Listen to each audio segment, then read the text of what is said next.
It's Saturday and the time is 1 o'clock. Chimunga's ready, so the show's about to start. The beat's steady, so the flow got a beat too. You like my intro, so I made one just for you. Chillmonger, he be from the north. 33 questions, you got no other choice but to check him out and feel his vibe. He got one of the hottest shows alive. So have a seat and tune in. Chill is ready, so let's begin. 33 fire questions. Chillmonger made these questions. Please check out these questions. Saturday, 1 o'clock p.m. Eastern Standard Time. Don't you miss it. Don't miss it. Peace. Yeah, what's up? What's good? What's popping? What's percolating? What's really good in the hood? It's Chillmonger. And in the comment section is the guy who actually does that intro a whole lot better than I do. He says, the show was entertaining. That's about it. Let's talk about She-Hulk. The Wrecking Crew could have been better. They aren't major players, but still. Oh my God, I was just saying the same thing to Trinity about that. Hey, Comic Corks with Jimmy. He's awake. Yo, what's good, bro? I'm doing pretty awesome. Malverick Pilgrim. Yo, yo. Yo, yo, Malverick Pilgrim. Yo, yo. It's 33 Burning MCU questions. They're all written in the description, and you can answer them along with me. Hopefully, if you have enough time, you can write the number to the question and then the answer, so I know what you're talking about. Because I'm going to ask, what makes the MCU a good name? To me, having you at the end of it, signifying it's a universe, it's cool. Having 3 letters is cool. It's easy, get straight to the point. MCU is a good name. And I don't want to accept a single human being in the world who's going to tell me, actually, it's a bad name. The MCU stinks. It should be called Marvel Movies or an extended universe. But we got to know it's a different multiverse. We got to call it a number. Nah, MCU just rolls off the tongue pretty well. Hey, Mike, I just saw you in Trinity stream. I'm finally awake at this time. You want to link, Jimmy? Are you trying to join, Jimmy? You want to be part of this show? I got no guests. I need guests. I'm going to send you a link, Jimmy. Comic Corks with Jimmy is on his way. Unless you have work or something to do, then you're not on your way. But invitation has been sent out. Next question of 33 Burning MCU questions here is 2. How many heroes can Megan Thee Stallion name in real life? If we really pressed her, sat her down and said, listen, we want to know exactly how big of a fan you are, Megan Thee Stallion, and these are your questions. She's not going to be able to come through. Come on, guys. Megan Thee Stallion? You think she's like watching Marvel movies? They had to go reach out to her. The only reason they know or got her was because that actress, Jamil, the one who plays Titania, that actress was like, yeah, I know Megan. We did work together on blank on this other project, and I could get her on. You think Megan Thee Stallion is like, oh yes, I couldn't wait to be part of Marvel. The same way like a Rey Mysterio would be, or other celebrities. Who's the guy who plays Pip, the troll, the guy who wrote a comic book? That dude, that fat Patton Oswalt, there he is. You think you need to convince him? Yeah, sure. I'm sure he can name all of the superheroes. Meg, I'll give her Hulk. I'll give her Iron Man, Captain America. She probably wouldn't know Iron Man and Captain America's first names, Steve and Tony. Has she used any? She's talked about anime in her songs. You know exactly the song, right? Talking about Nine Tails. I think I'll give her Hulk, Captain America, Iron Man by their superhero name, Spider-Man. She does not know the Black Widow. Black Panther, she'll know. I'll give her 5. I'm going to give Megan Thee Stallion 5 superheroes that she can name. What do you guys say? We got, yeah, sure, send a link. I just did. MCU is a progressive name. I would agree with that. What up, chill? What's going on, K-Dot? Top her off at 10. You think Megan Thee Stallion can name 10 superheroes in the MCU? Yeah, she likes anime and stuff. That's what I said. Yeah. She's down with geek culture. I wouldn't say she's like I'd say that she's more of an anime fan than she is probably like a Marvel, like, American comic book fan. Like, I doubt she probably read like, any big deep stories and stuff within Marvel or DC. But I think she can name like the obvious characters you can name: Iron Man, Captain America, Black Widow, Hulk, Wolverine, Storm. The obvious ones.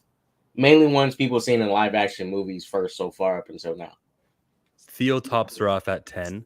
I only thought of 5, and it sounds like you're saying more like 15, 20. Yeah, I think she can get all the obvious ones out the way. But but still, she's with nerd stuff. You know, she may not seem like it, but she's down with some nerd stuff. She one of us. She is one of us, isn't she? Question 3: how many of the movies can Meg name? The movies now. You think she knows that the second Captain America was called Winter Soldier or Civil War? No. Now the movies is where I'm iffy at because I'm like, you know, just because she is an anime fan, does she truly watch like these movies and stuff? Because, you know, me personally, maybe she's seen like a good 10. If she watched them all, I wouldn't be surprised, but maybe she's seen like a good 10. And it's popular to watch the movies too. You know, if you miss it, you're like out. It's like it's like not watching a Star Wars movie. It's like, what are you doing with your life? It's like it's just. No, I'm with you. I agree. That's why I think that she could know to see them, but she won't remember. Was Guardians called Volume 2 or was it just Guardians 2? She would fail that test. She's no Iman Vellani. We got Matt Cave in the building. Hey, dude. Just based off of what's been made public. Right. The obvious ones. Movies, about 6 or so.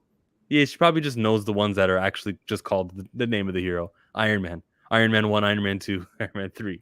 You know what I mean? Like, oh, there was an Avengers one. That's it. William says she's young and grew up with the MCU being the biggest thing for cinema for most of her life. I don't know. I didn't know she was that young. I thought like, what year did 2008 was Iron Man, right? So what year was she born in? We'd have to see. The cover art behind you is killer. She's not that old. She's still in her early 20s. Well, I think she's definitely early 20s, but she ain't that old. I thought she was like a solid 28. She definitely Gen Z. Okay. Well, welcome to the show, Comic Quirks with Jimmy. Hello there. Hey, sorry, my beard's scraggly this morning, man. I kind of woke up and then absolutely nobody cared that your beard was scraggly. If you had not mentioned it, it would have never came up in the show. I think I care because like Dot's got like the cleanest cut I've ever seen. So it's just making me feel like a bum. You're not a bum. Didn't you get upgraded to like the video editor of Thinking Critical? Yeah, part-time video editor at Thinking Critical West, man. See, that's a step up, right? You know, you're no bum. You're no bum over here. You're an accomplished video editor. Well, you haven't accomplished yet. You just got started. But I've already posted. I did one video for him, which is surprisingly doing really well for retention and stuff like that, and especially views as well. So I got one coming out Sunday. That is X-Men. It's a. I don't know if I'm allowed to say. Okay, then don't say. I don't want to do that. Okay. No. William says she's 27. Okay, she's a 27-year-old. That's kind of like what Kate was saying, kind of what I was saying. I said 28 though. 27. Thank you guys. Now I can't think about anything but Jimmy's beard. Look at it, like literally, like I don't know if you guys can see.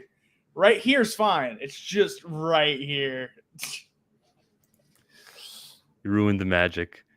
27 is not Gen Z. Oh. Born in 95.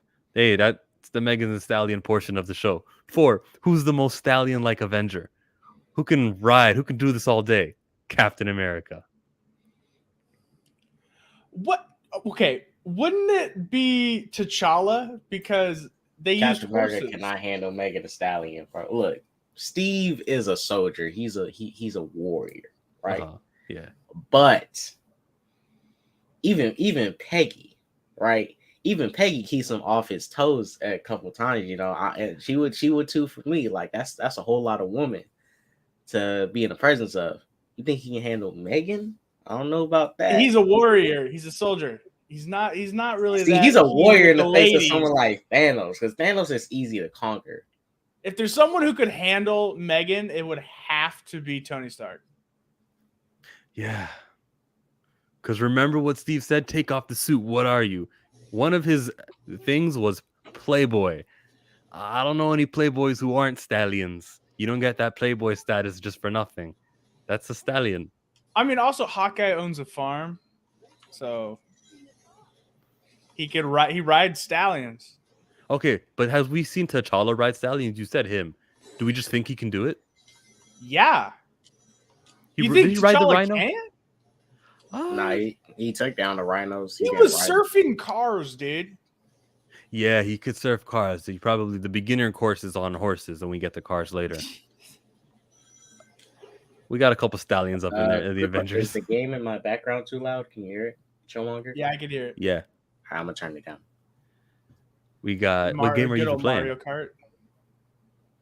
Actually playing Sonic 06 on the PC. Oh, okay. The fan version of it. Hello, D Diesel, Tony. Theo says Tony didn't handle Natasha nor Pepper, so he can't handle Megan. It's T'Challa. Maverick says if it's who's most like the Italian stallion, that's Daredevil for sure. I'll take that. I'll accept that answer for sure. Got them rings. Get them rings, yeah, from Sonic. Rings of power. 4 or 5. What one-word tweet would Spider-Man have tweeted? Everybody, yesterday on Twitter, it feels like every company, I think it started with Amtrak, they just said the word trains. I think Washington Post said the word news. It started with Joe Biden because he posted just democracy. Oh, he started it? It came from a politician? Everyone was just making fun of him because he was like, democracy, and everyone was like, and? You're like, come on. I saw a lot. I saw McDonald's said clown. Wendy's went with burgers. The WWE said wrestling. All Elite Wrestling said elite. Prime Video said Galadriel, which I retweeted and said sucks. Is that the character from Lord of the Rings? Yeah, the main protagonist lady. The show's great. It's just her character sucks. K-Dot watches the show. Is that true? I mean, I just never been interested in Galadriel's character. Like I'm more so interested in a character that's not even canon to the lore of Lord of the Rings, and that's Talion from the Middle Earth Shadow of War games, Shadow of Mordor games. Well, Galadriel in the book, she's there periodically, and when she shows up, you know something is gonna go down.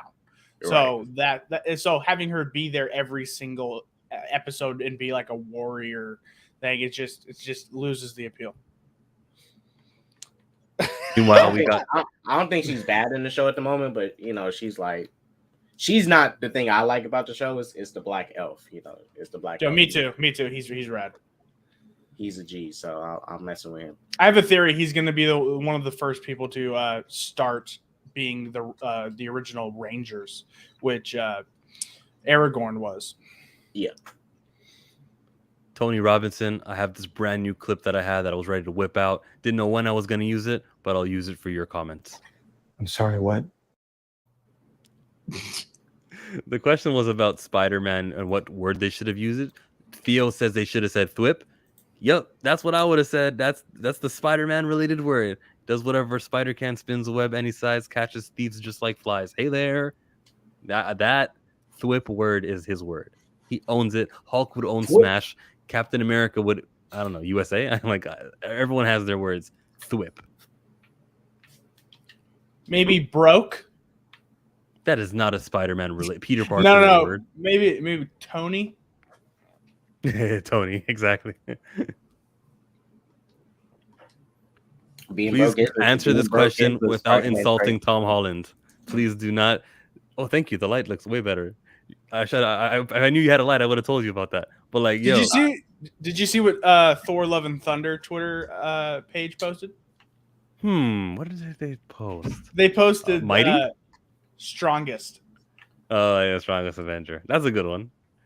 So some accounts did them and some accounts didn't. I could have sworn I visited Spider-Man's account and Hulk's account and I didn't see anything. Maybe I was late, actually. Maybe they did later. Good.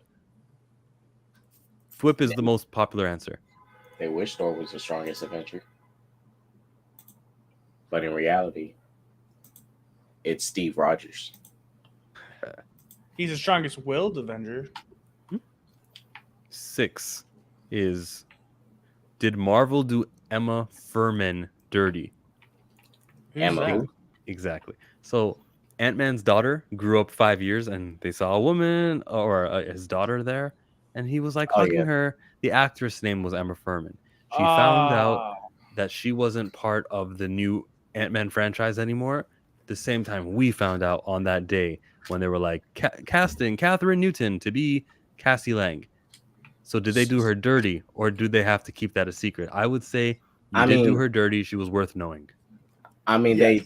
they did her dirty by not telling her. If she didn't know ahead of time, then that's like not cool. But honestly, her character, the only thing, it's just gonna be inconsistent that it's gonna be weird that she's now has a new face and stuff. But we only seen the older daughter like in 2 scenes in Endgame, so does it really matter? It's not like she was in a full movie. We see more of her as a little girl than a adult. Anyways, Which brings me, Kate, out to this question, I which didn't is even get an naturally answer, what. bro. Well, because he segued in it so nicely. I'll give you 6 and 7 in a second. But then, would you accept a special edition of Endgame if they reshoot it to have Catherine Newton in those 2 Endgame scenes? nah, I doubt they do it anyways. And you wouldn't do it? All right, let's go, Jimmy. You want to say did they do Emma dirty? What do you think? 100%, because they took her out of the movie. I'm not saying like as a character. Yes, they did that, but I'm saying when she went and watched it, she goes, "I'm gonna watch something that I'm a part of," and then when she's watching that, she finds out, "Oh, I've been fired." Therefore, when everyone was crying about Tony, she was crying because she lost her job. And no, I would not watch it. I wouldn't care.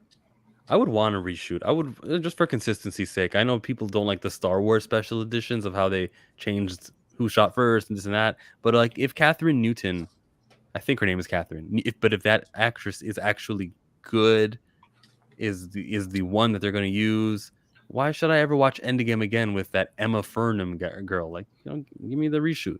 It's not I hard. mean, I feel you. I think they should. I mean, they can easily edit her face on that other girl's body and make it work. Just have to tweak the lighting and stuff. You can make it work. It's dirty if she didn't know. They did her dirty by making her found out when we found it. 99% of fans don't even know who that character is supposed to be. Not 99. I think we understood. When Ant-Man's going back and hugging a girl 5 years past, we know it's the daughter. A reshoot with the real Hulk and Thor. Yeah, right. Betting Disney Plus just changes it and tells no one. They did that a couple times. With WandaVision, they changed the ending. And I remember me and Kata were going over it like scene for scene. They went over it and they made more trees because when we watched Doctor Strange, there were more trees behind Wanda. So, no, they have done it. There's a precedence. 8. Was the Great Protector a good name for that Shang-Chi dragon? The Great Protector. I'll say it was a bad name. I mean, it was the Great Protector. Like, give it something in Mandarin. Give it something in its own little language. I want to be cultured when I say the name of the dragon. I want to, some foreign language name. I can handle. I mean, yeah, it should have had a freaky name, but wasn't the people, wasn't people there like Earthlings and stuff that transported to a new world? What does that got to do with the name? Well, because if they're like human, if they grew up on like in regular society Earth, then they're gonna have like a regular name in our culture, our world for this thing that's from another place. Because maybe it does have a different name. Maybe his name isn't maybe his name isn't the Great Protector, but they just call him that. Well, China isn't really the actual name of China. They have their own name for it over there. We say China. But to be fair, I didn't think about that. I was like, oh, it's a cool name until you brought it up. Because I got to say, we do say names the way, like in every language, we say names from like the way they're meant to be said in the country's origin. Usually. We're not going to, well, for the most part, we're not going to say M'Baku's name is Greg. We're going to say M'Baku. Yeah. Okay, when I said usually, I meant like let's say you're Latino, your name is Antonio. I would say Antonio. You get it? Like, but you were just saying something else, like Mark versus M'Baku. That wouldn't happen. Yeah. That's what I meant when I said no initially. My bad. Yeah, I'm with you, Jimmy. I'm 100% with you. Yeah, you don't really necessarily change the names, or maybe the pronunciation. I'm with you. I'm there for the culture. That's right. He Bombay. Is he good or bad or what? Is he good or bad or what? What do you mean? Maverick is asking me, was the Great Protector a good name? If the name was good or bad. We are now at number 9. Could the Great Protector defeat a House of Dragons dragon? Are you up on that show at all? Who? Any of you? I've watched episode 1, and after I watched episode 1, I canceled my HBO subscription, so I didn't have the urge to watch the rest. So I can finish and binge it all when it's done. So then when it's fully done, I can just binge it and watch. So I canceled. You're gonna miss so the week to week, but there's so many live streams that are gonna be chatting about this show. You want to be in on it, right? Well, last year I watched Game of Thrones for the first time, and I binged it all in not one sitting, but like I binged it all basically. And I feel like Game of Thrones for me is better binged. And but I'm staying up to date for Lord of the Rings. That's for damn sure. You think the Great Protector could defeat the House Dragon's dragon, the big one with the long neck? Depends on which one we're talking about, though. If they're just normal dragons, yes. But if we're talking about the Great Dragon, the one with the skull that they have in, I can't remember the name of the actual dragon. I haven't read the books. I think the Black Dragon.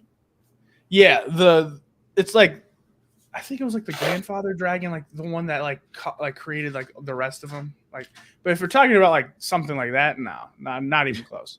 Nah.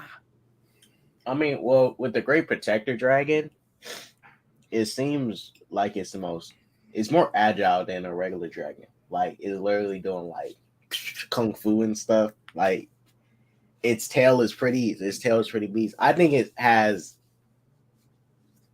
it could beat the other dragons. We didn't see it use fire, did we? The Great Protector? I don't remember seeing it. Need it. Like it can live in the water. Okay. It also has T-Rex arms.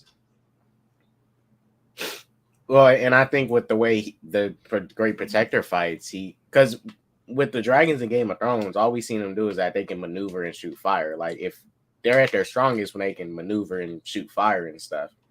But we haven't. But like the wings have like certain talons at certain points, so they're able to like scratch and stuff like that, like as well. I think if it's like the Rhaenyra's dragon, I think the Great Protector could definitely take it. I don't know about Daemon's dragon, but like Balon or Drogon, Dany's dragon, oh yeah, they'll definitely take out the Great Protector. I got Great Protector on every dragon that we've ever seen in that franchise. No ifs, ands, or buts. It was so much cooler. The flying was and it had more technique. There's definitely more muscles in the Great Protector. I haven't finished Game of Thrones, so I need to watch House of Dragons. You don't need to, but you should. Need to. It's only 2 episodes in, so no, you don't need to. The prequels take place 300 years before. Not 300, 100. No, 172. 172.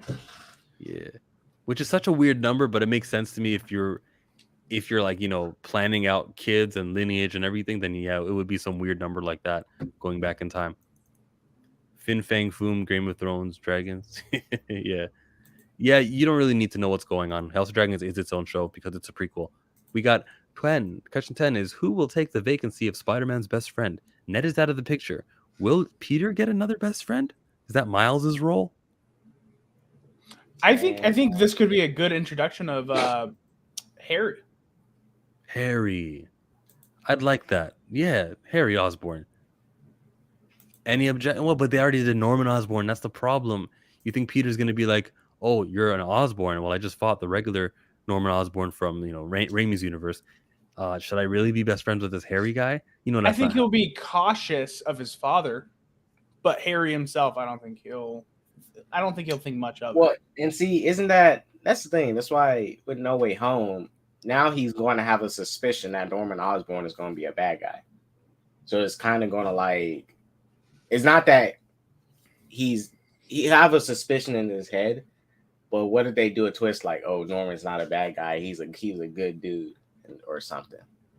Because now if he meets Norman Osborn, he's going to know like this dude is crooked, but he can't know yet until he proves it. That means Spider-Man will have the upper hand, and it'll be like a cool, like almost Game of Thrones, like back and forth of who has the upper hand sort of thing. Yeah. Didn't Great Protector generate a giant whirlpool? That's right. That's why I got him over the others. Uh-oh. Now we're going to fan cast Harry. Yeah, that's right. Oh my God. I can't wait for D23 to come. D23 is just going to solve every fan cast and every single, like, theory. There's been so many fan casts that it's... They better not mess up the Fantastic Four. That's my favorite Marvel team. So if they mess it up, I might just say screw Marvel at this point because I'm already not watching a lot of Marvel projects. Get ready for Henry Cavill to be the Thing. I would be so mad. I think there's a chance it'll be Iron Lad. Was Peter Parker an Iron Lad? Oh, because Iron Man. Yeah, that's what you're... Okay, that's the joke you're going for. Fine. But I don't think you mean that. That would be preposterous. Maybe they introduce Robbie's son as his best friend. Robbie Reyes? Robbie? Who's Robbie? Yeah, I'm on the same boat. I know Robbie Reyes. And Robbie Reyes is like 23. Theo, you have a link if you want to join. Just look at your DMs. They dropped the ball on his other best friend, Flash Thompson, so I'll say Harry. Harry, yeah. Yeah. Feige has Harry. Yeah, right. Well, to be fair, Flash Thompson wasn't his best friend until later in the original run, I believe. Like I want to say after like high school they became friends. Yeah, I'm pretty sure it was after high school. Once Flash went to the army and stuff and got out. I'm sorry, I'm Googling Tanner Buchanan right now. I'm going to share my screen so you guys can see that. Do you guys really view Tanner Buchanan as a... I don't even know who that is. This dude here. Harry Osborn. It looks like Harry Osborn. I can see that, yeah. Born in 1998, which means he is a 24-year-old, just like Tom Holland. That's actually pretty accurate. I like it. Tanner maybe Timothy Chalamet, because Timothy Chalamet is really good friends with Tom Holland in real life, and they've been wanting to do stuff together. He's good friends with Tom Holland, and he kissed Zendaya in Dune. Ooh. Gotta keep it. What's that word? In the family? Keep it with the homies. Bro, what? Keep it with the homies, hey. Hey, and also he knows Andrew Garfield too, and Andrew Garfield was getting kind of handsy with the Zendaya. Keep it cordial? Is that what you're thinking? He did? We just didn't see Toby messing around with Zendaya, but who knows? Toby was into Ned's grandmother. Oh, yeah. William Morlock. Harry's going to be dating MJ in the next movie. Ooh, yeah, I like that. That'd be cool. That's the Spider-Man 3 thing right there. Yeah, it'd be terrible, but they got to keep Iron Man around somehow. Question number 11 is true or false? He is Ant-Man even when he's giant. I would say true to this. He is still Ant-Man. Now, I'm naturally going to say the word giant man, but he is still Ant-Man. This is true. I believe in the comics they say giant man when he's giant. So, do you believe that this is false? Yeah. It's okay. We don't both have to be right. K-Dot. I think he should still be. I mean, it's might as well just call him Ant-Man because it's like, well, even though it's a different mode, it's like a level up, like a different mode. Like, say Superman went into a different like mode, you might give him a different name, but I would still just call him like Superman. He's just he's just in a different mode of power. So I would still call him Ant-Man. Yeah. Next, D23 will outshine Comic-Con. True. 100%. You saw what they did, I want to say 2019 with D23. They dropped major bombs. Mm-hmm.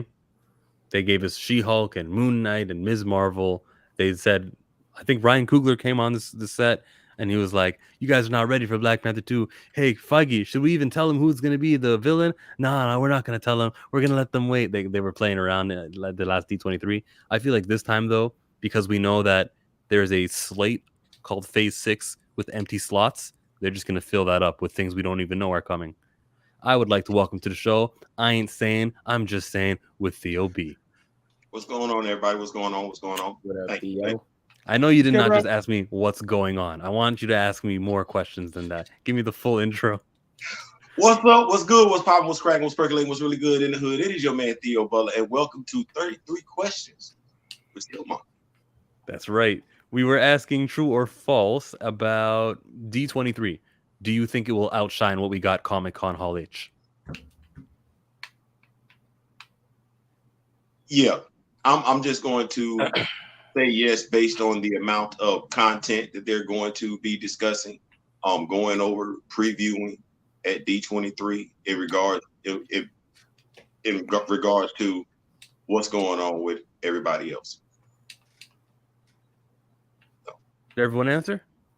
Also, like you saw some spots that were left open in between the two Infinity War movies, not Infinity War, Avengers movies, and Daredevil and Fantastic Four. So there's got to be, there's going to be some big movies in between there just to stand out because you got Daredevil, you got Fantastic Four, and then two Avengers movies. There got to be some big things. Not to mention the Sony Spider-Man film, which they're not allowed to announce, but we know will be part of Phase 5. Question 13 is true or false. Jen was trying to make Dennis guilty. In the latest episode of She-Hulk, Dennis is the name of that like pig lawyer. When she went on the stand, she was like talking a lot of negativity about him. He's so delusional. He would think that he would date Megan Thee Stallion. You think she was actually trying to get him in? No, she's a professional. She was trying to like just for fun, like expose him in the moment, but also that helped him because the whole point her thing, the elf was like, no, he knew I was an elf chick, but his thing was I really thought that was Megan. So her saying he's a delusional dude and proving that he's slightly delusional helps his case, but it does expose his little bad behavior. Was she trying to help, or was she just really glad to expose that he's a pig? Like, what was it? I mean, she was glad she was exposing he was a pig, but you know that's. But she did help him, but she did expose he was a pig. But she helped him. All right. I don't think she was trying to make him guilty. I really think that she had a talking to with Dennis's lawyer, and they probably knew each other from the office. And he's like, "Just do me a favor, because I'm nice to you. You got to answer these questions this way." She would never put herself on the stand in that situation with a friend, basically. You know, I think that she was not trying to make Dennis guilty. This is false. She was doing a solid, and it just so happened that she would make Dennis look like a pig, but wasn't trying to put him in jail. Right. Right, Jimmy? I'm not watching. I watched episode 1. I wasn't a big fan. So I'm at episode 3 right now, and I'm kind of where you are. It was my breaking point. We'll get to exactly why maybe another time. Or you can watch Second Street Marvel, because on his YouTube channel, Second Street Marvel, we chatted about that, as I do every single week. I loved his Twitter post the other day talking about it. It was so funny. It was he was holding up his shirt and stuff. It was kind of funny. I can't remember exactly what he said, but all I remember is laughing at it. The next question is true or false. Dennis is a menace. True. False. He's not that much of. I mean, he's a dude. Dennis isn't a menace. Dennis is the menace. Okay. All right. So, all right. Theo? I guess it's a matter of what you consider a menace to be. I mean, like, he's a menace. He's a menace. He's a menace. I'll say that. He's a menace. We'll pause the show because The View with Drew is here, and he asks, what's your biggest unpopular MCU opinion? I don't know. That's a pretty open question. My biggest unpopular? Riri Williams Ironheart is going to save the MCU. No one seems to believe that one. I won't say she's going to save it, but I say she's going to be awesome because I love Riri. But I think whoa, what? It was a high five. Oh. There we go. I don't usually do it diagonally, but it worked. I like Riri for different reasons. You like Dominique Thorne. Yeah, she was looking great in that orange outfit. I get this reference. Hey, Mr. Wilson. I gotta say, the best Thor movie and one of the most underrated superhero movies of all time is Kenneth Branagh's Thor 1. Yes. It's popular here. All four of us think that. It's also just the only Thor movie we've had where Thor is truly Thor. Every other one, they've changed it a lot. Even though, yes, they could have like done more mythical stuff with it, but I think what they did was just enough because it's the first movie. You know, you don't want to blow everything in the first movie. Give you a taste of what you could get in the future. Yeah, they should I remember when the first movie came out, people was complaining like, you know, like, why is there not enough mythical stuff? Like the stuff we got in it was mythical enough, but in your sequels, since this is going to be a long running series, you can't waste everything in the first movie. Like having Thor go to all these different realms, you got to save that for other movies so you can have future movies with Thor. East Diesel says, "Don't you love the Captain Marvel flick? Chill." He said unpopular opinions. Okay, everyone loves that movie. Mads Mama Bear adds, "Hey, I can't believe her name is actually Riri." Yeah, it's fun to say. Riri Williams, Riri Williams, Riri Williams, Riri Williams. Unpopular opinion: Spider-Man: Homecoming is good, but slightly overrated. It's a good movie, but the final B battle is very weak and underwhelming. Oh, it is. Freaking it's a bad movie. It's a Vulture, bad Spider-Man Vulture movie. slaughtered him. He straight up disrespected Spider-Man. I was like, oh my goodness. Vulture is a bad character. That's not Vulture. Vulture is a mutated person. That's why Vulture's my favorite Spider-Man villain. So I was like, when I heard we're getting Vulture, I'm like, oh, this is gonna be good. And then they gave us Optimus Vulture, and I was just let down. And Michael Keaton wasn't bad. It's just the character of Vulture that they like the way that was not like Vulture. He was perfect for the role. Adrian Toomes, like, okay, maybe I'm too old in because the Adrian Toomes that I know is basically somebody who flies around with a harness on his back. No, okay, so harness grants him superhuman like abilities and everything, the power of flight and everything like that. But he's an older gentleman, almost damn near the same age as Professor Xavier. But anything there's different versions of him, but the one that was like the most popular for a while was that he was mutated. It was even so big to the point that the Spider-Man video game on PS2 brought in that he was mutated in that as well. And ever since then, because that was my favorite Spider-Man game. That's in why. 616, was he mutated in like originally in comic books, or is that the Ultimate Universe? I'm not sure about originally, but I know later on he did. See, I'm going to the original part, the original, because they still dropping action figures with that Adrian Toomes and everything like that. So, either way, that wasn't the point because I didn't want to go there with that. I'm going back to the point where K-Dot was like, yeah, the Vulture disrespected Spider-Man because ain't no way in the world Adrian Toomes has never been that dude to put hands on Peter Parker like that. In any like that ain't the dude he afraid of. Like we got Kraven the Hunter sitting out there like that. We got Otto Octavius sitting out there like that. Adrian Toomes, like in the Ultimate Universe, Dr. Octopus's cross-species experiment is the Vulture I'm thinking of. You know, like I said, Peter, he ain't like all that with the moves and stuff, but the way Vulture was beating him up in that final act of Homecoming, I was like, dang, you got disrespected by your villain.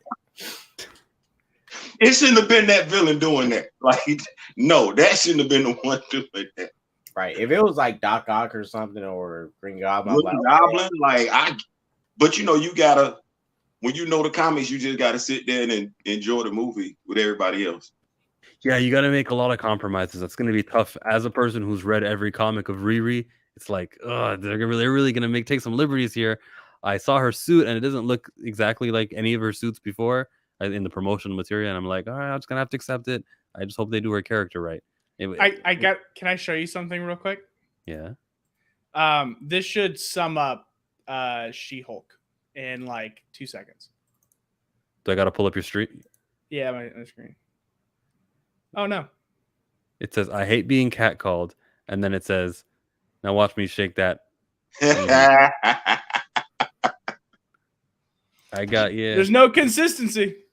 That's what I said when I was talking to Trinity. If you guys want to disagree with me, that's fine. If you want to say this is dancing, just like Peter Quill was dancing in front of Ronan, dancing is dancing. If you want to pretend that's the case, I won't. I just feel like there was women in the workplace who Dennis was like belittling. Well, let me pull this up. We got legendary characters over here on Theo's page. It is none other than Ironheart, the invincible Ironheart, Ree Williams, the Queen of Latveria. So I'm gonna say this: they can go ahead and drop whatever action figure they want. I got the one from the comic book. I'm not gonna double back. I can't believe they made that's the David Marquez version. That's the best one. I'm not doing that. So yeah, and the head sculpt is beautiful as well. The other head sculpt. So I'm good. I'm the same way with the same way I did with Kamala Khan. I showed you the Kamala. I'm not doubling back. I'm good. Next question: true or false? Avatar 2 will outsell Love and Thunder. False. Yes, true. Okay, dude. This is James Cameron we're talking about, the king of making sequels to movies. So you got Aliens, the second one, arguably the most popular. You got Terminator 2, arguably the most popular. Not arguably, that is the most popular of the two. But now he's making a sequel to his own movie. 11 years later. No. The reason it's 13 years later is because he filmed all 5 movies at the same time. All right. It doesn't change that it's 13 years later, though. Like, the momentum isn't there. I don't know how well those other sequels performed, too. He has to, every time he makes a movie, he has to wait so he can develop the technology himself to film what he's making. So what we're going to see is going to be the most spectacular thing in the past 5 years. Maybe for like the next 3 or 4. It's just that good of what he does. And Pandora, everyone forgets. When we went to the theater to watch the first one, everyone was just transcended to Pandora because of how beautiful it was. The 3D technology was insane because of him.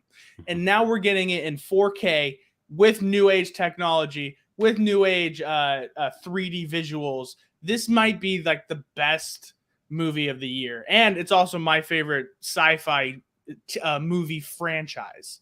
Besides, Doctor Who's my favorite of all time, but besides that, it's Avatar. It's because of the experience he gives you in every movie he makes. Theo? I can't say I disagree with it, because if you take into consideration there are no restrictions in regards to Avatar, like who's gonna watch it on what continent or whatever. It's not doing, it's not restricted like Marvel is. Yeah. Then you take into consideration when you say it's not that much anticipation, I would disagree, because there's some people who just didn't go see Avatar.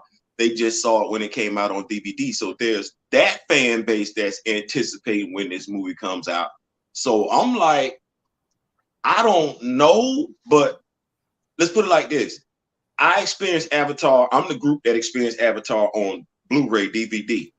I'm anticipating this movie coming out in the movie theater. So wait, hold on. That way, he got a point. There's a reason it is the #1 movie of all time. It's because it's just that good of an experience. It wasn't the best story of all time. It was the experience that he brought you. It's the #1 movie of all time. Now, we got #2 coming out. It's not going to beat #1. I don't think it will. And if it does, holy crap, it must be that good. But it will be over the $1 billion mark because it's going to be an experience. I think there will easily be people that go see this movie on multiple occasions. I saw the first one 5 times in theaters. I'm planning on seeing the second one about 6 or 7 because I've just been waiting 13 years for this. What's up, Kendall? What's up, Mads Mama Bear? Kendall again. Queen Riri. That's right, Jared. Good answer. True. BRI what says it's true. Oh, I guess we're all agreeing. I guess you convinced every single one of you guys has been convinced by Jimmy and Theo that this is a true. It will be outselling that $750 million film called. For me, this is my Star Wars. So I just can't wait for this. But is it outselling No Way Home? Nah. It might. It's a Christmas movie too, yeah. It might but probably not. It's coming out at the right time with the right director, with the right experience he'll bring you. That's the reason. It's James Cameron, dude. Because when Avatar came out, right? What and I agree. The story was not. Remembering the cast of characters is definitely not easy, and the story was not the best, but it wasn't bad.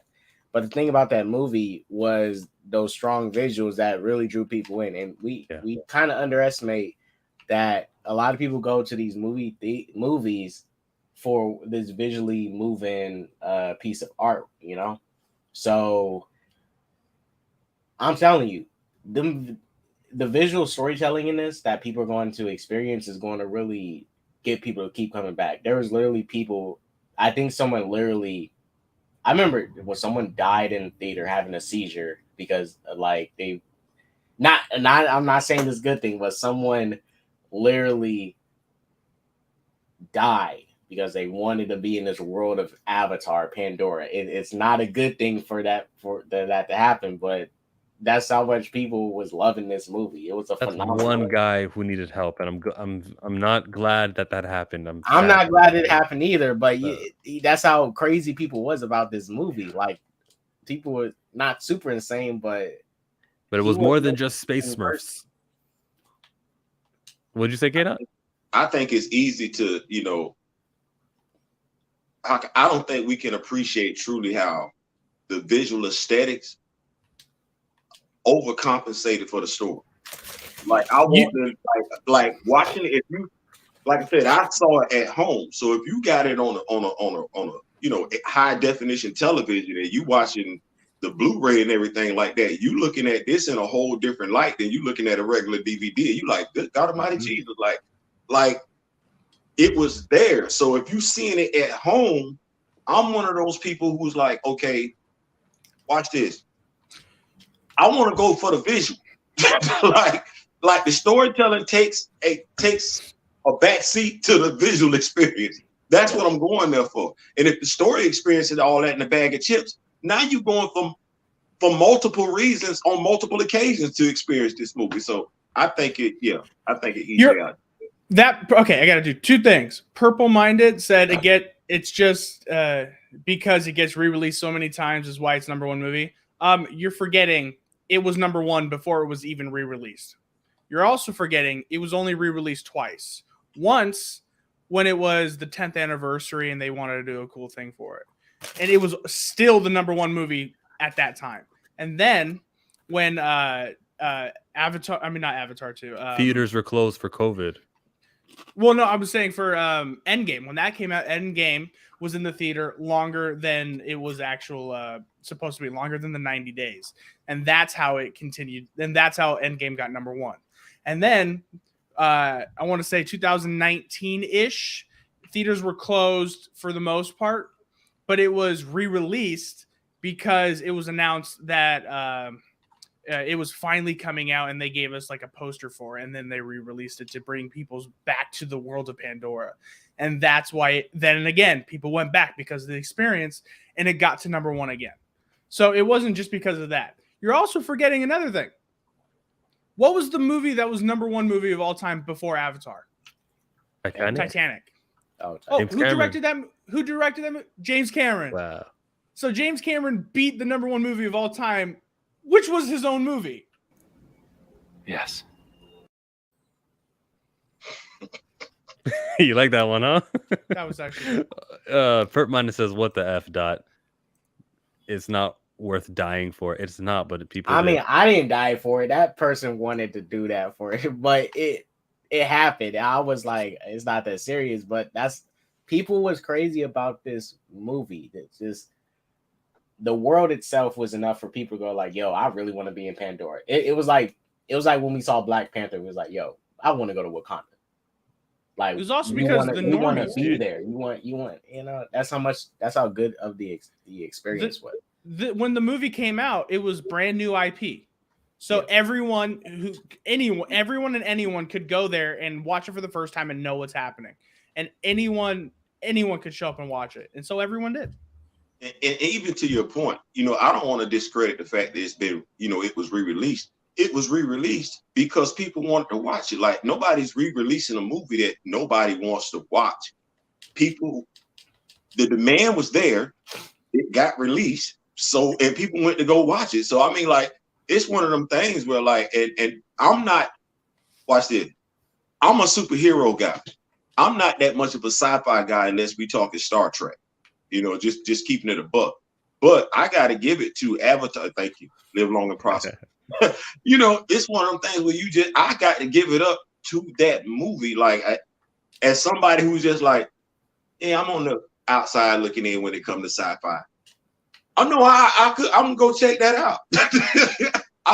For the visual experience, the storytelling, like I said, takes a back seat to what I want to see play out on the big screen. That's what Diesel says. That's what Gray says. Now, Perp says, would it make the same amount without the 3D gimmick? The answer is no, it wouldn't.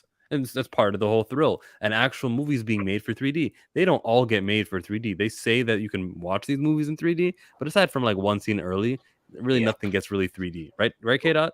I mean, I didn't like them. The movie was not good, and I don't like anything in 3D. They haven't really perfected the 3D. Watch this movie standard in Blu-ray or the 4K is way better.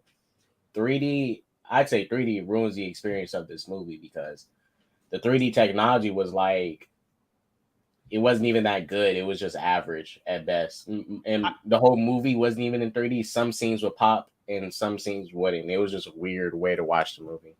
So no. I watched everything in 3D. I watched Jim Carrey's Christmas Carol in theaters in 3D. Nothing compares to Avatar. Let me use an analogy. Bad Boys. Would that movie be that good without all those car explosions and chases and everything like that? No.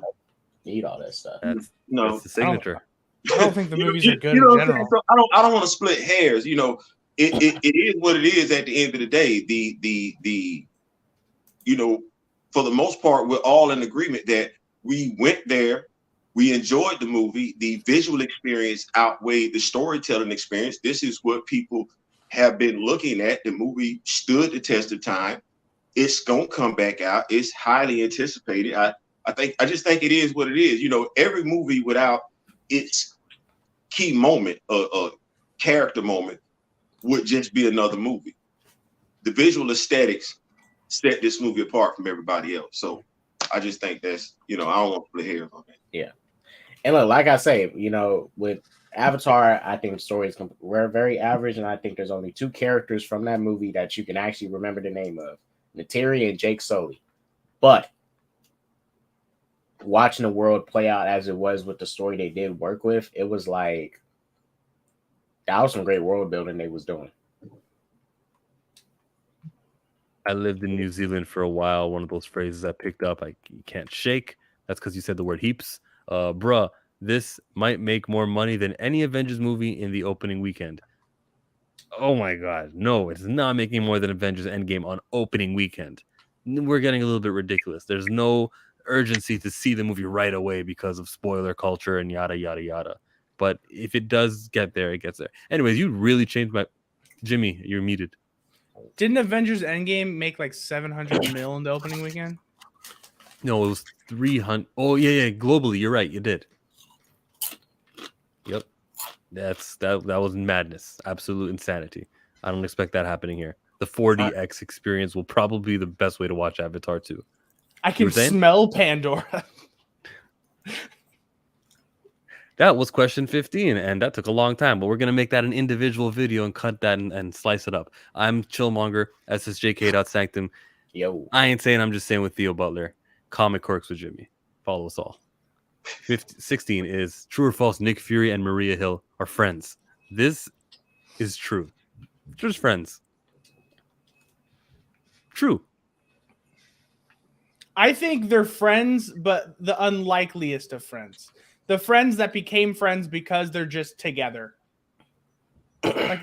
like when you they don't know they're friends, but as soon as one of them dies or leaves, the other one realizes right then, oh man, he's gone or she's gone. And it sucks because I truly like that person. Like that sort of friends. Yeah, just friends. Theo, are they friends? See, that's a loaded question for me. Because when I look at their relationship in any iteration, comic, movie, cartoon, they're loyal to each other. Friends. They won't betray each other. How many of us have them? But as far as like being friends, like if Nick Fury crossed the line, I think Maria going to go see about him. And I think if she crossed the line, Nick going to go see about her. Like I know they trust each other. I know they loyal to each other. Like I know they won't betray each other. Like I know that. Ones but you can depend on. I don't know if I want to call them friends though. Like I ain't saying that. Like they've never portrayed them as they drinking buddies.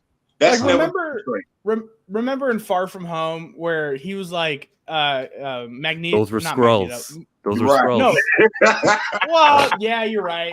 You're right. But I mean, but at the time we didn't know it, and they kind of acted like it, so we kind of assumed. But it was the moment where Mysterio's like destroying London, and like he's coming up with like stupid excuses, and like Nick Fury turns around and goes, "That's some bullshit, right?" And she goes, "Yeah."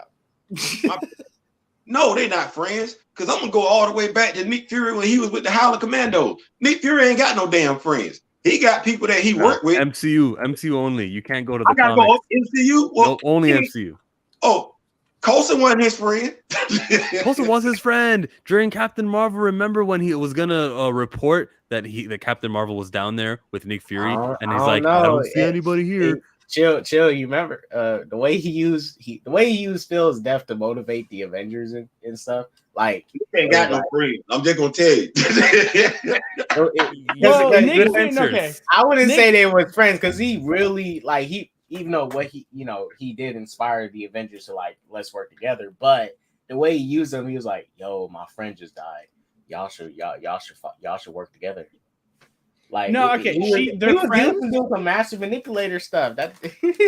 They're friends, but but he doesn't trust her. He doesn't trust anyone because last time he trusted someone, he lost an eye.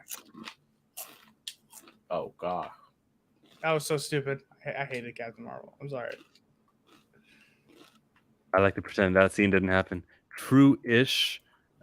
She's never been a real person. She's always been a Skrull. Come on now. Wait, is the question, are they friends or are they just friends? I just meant like friendship in a nice way, not more than friends. Yeah, I just meant, are they friends? He was a mentor. He could be that and a friend. You can be a friend with your mentor. Like Jose Lothario and Shawn Michaels. Yeah, you know what? Yeah, I like that. Mentor. He's her mentor. I like that. Friend? No, I don't like that. Yeah, like they don't be going to the bar and stuff to, think it.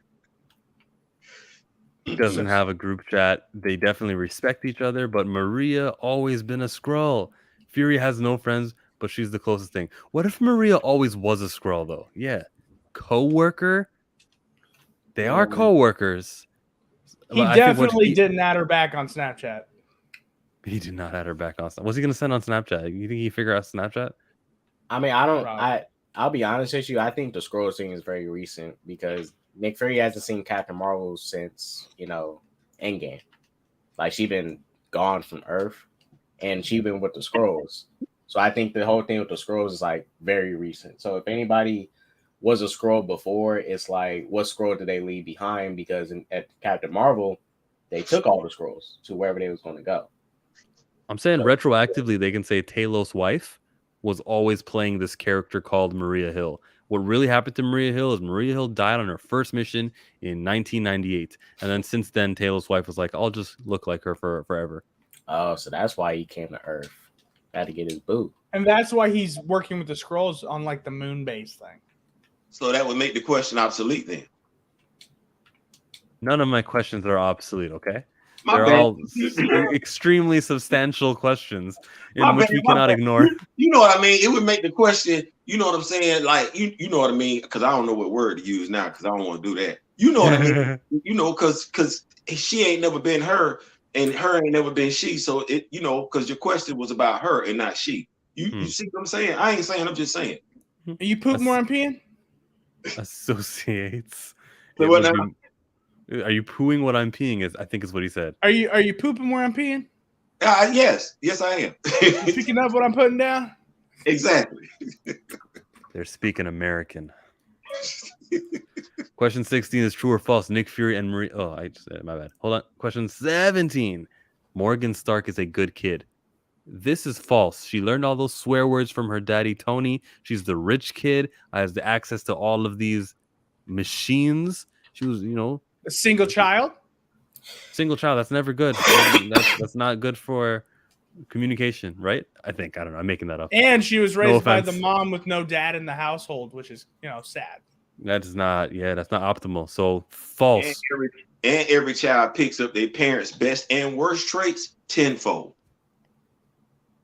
You thought that he was sober, but Hulk and She-Hulk confirmed this is where we used to drink here on Morgan that bar. Stark gets alcohol poisoning like at 12. Hey, demon in a bottle. You guys want to bring up the comics? Yeah. Morgan Stark is a good kid. False. Anyone want to join me on this one? And then how's she finna feel if they use this whole? I'm interested. I honestly don't know because we know how it plays out in the comic books. If it played out that way in the comic book, I'm thinking she would be jealous, feeling some type of way about Riri Williams usurping her father's legacy. It ain't finna play out like that. I don't know how it's gonna play out like that in the MCU. So I don't know. But regardless, no, I don't think she's spoiled. She's a brat. Yeah, it's false. Purpose like who? I don't know if he's serious about that. But Morgan Stark, that was the daughter of Tony in Endgame, the 4-year-old who was like, "I love you 3000." Her. No. It's the kid. It's the kid from Game of Thrones. See, look, Showmonger. See, this is the stuff I'm talking about with Marvel and DC. Wait, let me ask: is Morgan Stark a comic character? No. Oh, I don't think so. This is what I'm talking about. Like make new characters for y'all movies. It's not canon, right? Make new characters. They'll make new white characters, but they're not making new black characters. That says something about the MCU. I'd say Marvel. I'd say Marvel and DC. I think they should both do this because, for prime example, Harley Quinn. She was not a comic character. She was an animated series character, and she came into the comics because but that was in the 90s. That was in the 90s. That was before all of this really even it was brought to light. And to add to what Jimmy said about making new characters, I don't care if the characters are like the 10th most important in the show, whether they're white, black, or their races. I care more so about the top. And maybe that's why I'm so pro recasting T'Challa and getting him there, because he is at the top. I don't really look at you know what we need? The 67th most important character needs to be on the Thunderbolts. If you guys read this comic, you know what I'm talking about. But it does bring light. Are you talking about Monica Rambeau? No. Where's Power Man in the back? He's one of them. I don't even see him. I know. I don't see him either. Oh, he did. Okay. Anyways, that's what I was talking about. Power Man. Yeah. Power Man. Luke Cage is rad though. Like he's a pretty big character. It's not Luke Cage. That character is not Luke. It's actually someone named Victor something else. But he adopted the name of Power Man. I think my stance on it is this. I think we should do what we've been doing since before either one of us was born. Just recast the roles. I don't know why we having such an issue, because we know beyond a shadow of a doubt when it comes to certain roles we wouldn't even be having this conversation. Yeah. Mm-hmm. And we about T'Challa, yeah, definitely. We would have got Spider-Man. Everybody knows that, even people that can say whatever they want to, it's certain characters we know are untouchable. Superman, we're not touching him. Spider-Man, we're not touching him. Batman, we're not touching him. Low-key, we're not touching Diana Prince. Damn sure not finna touch anybody from, watch this, Oliver Queen been around since forever. So we just need to stop with that. Stop making excuses. Stop with that. That irritates me. And then it's disrespectful to people that have been wanting this character around forever. It's people older than me. Damn, I don't know how many iterations of Barry Allen. Damn, I don't know how many iterations I done seen of Arthur Curry. And I'm talking about minor characters. Right. I don't even want to talk about, I done seen how many iterations of Dinah Black Canary. We just need to stop. Just stop with that. They need to bring in Jon Stewart. Let's honor that man. Let's honor the actor. Even honoring him is not honoring him by going off. So it's let's just stop. Let's just stop with that nonsense. Let's just stop making excuses for this, which we would not even conceive when it comes to other characters. Let's just stop that. They need to bring. Tell me to stop. They needed to bring in Jon Stewart specifically because people my age, their Green Lantern is Jon Stewart from the animated series, because he was such a big character in the animated series. Some people have a hard time seeing any other Green Lantern other than Jon Stewart. And he will be a fan favorite because he's just that good of a character. I did accept. And we can do this conversation another time. It's a little bit more nuanced, but I don't want to do that conversation. Welcome to the show, Sergio from the YouTube channel, The House of Nerds Show. Is it Sergio or is it L? This is Sergio. What's going on, my man? How you doing? Thank you for having me on, bud. I appreciate you coming on. We were in the middle of 33 burning questions. I think we were on the question of Morgan Stark. She had her dad die. She's like a little 4-year-old learning swear words. Do you think she's a good kid? True or false? Yeah. With her mom. What's her mom's name? Pepper? I think she got to be a good kid. Pepper's a straight shooter, so. What about 18? Killmonger burned all of the heart-shaped herbs. This is false. Yes, that's true. Damn. Whateve herb sure he's gonna make is gonna be. She has to literally probably have to take T'Challa's blood to make it. I think Killmonger. That would be so evil. Whoa. I mean, I think it would too. I think it would be too, but that's the only way. All them herbs was burned. I'm just saying, all the herbs didn't just grow in that throne room. I think the herbs had a natural place, and then just let's farm them over here closer and protect them. But they grew in the wilds. But I don't think it was. I don't think they should have done that in the first place, because it's one of those moments when in movies when there's going to be a sequel or a potential in the future, and it's why take away those? It's like when they kill for example, Thor 4. You killed Gore. You could have used Gore for a while. Yeah, could have been reoccurring in another movie, and he gets a little underboss that you gotta go through to get the Gore. But it's those moments like that. It's why would you do this when you're going to be making future movies about this? Because eventually, we all knew this. Eventually, they was going to make sure you're Black Panther too. So it's why would you destroy it in the first place? This is when Chadwick was alive. Why would you even set that up for that herb to be destroyed or whatever when you're trying to set up Shuri to be a Black Panther too someday? So I just thought that was weird in general to do. They shouldn't have done it. Hashtag Forrest Whitaker for Black Panther. I'll take you both, Uncle James. He got stabbed. Yeah, I don't know if they would have had if they go back and retcon it retroactively. Somebody snuck out another heart-shaped herb.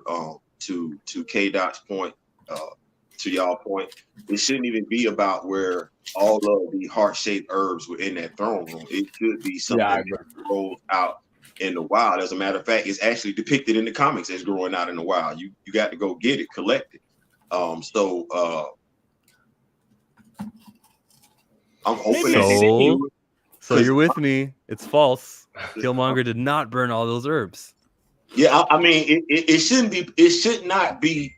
It shouldn't be possible for that to be what that is plot wise. For that to be what that is canon wise. Like that shouldn't even be the case. Because as K. Dot alluded to, if Chadwick was still alive, he was going to be the Black Panther in Black Panther 2. At some point in time, Shuri was going to have to ascend to the becoming the Black Panther. I know in the comics,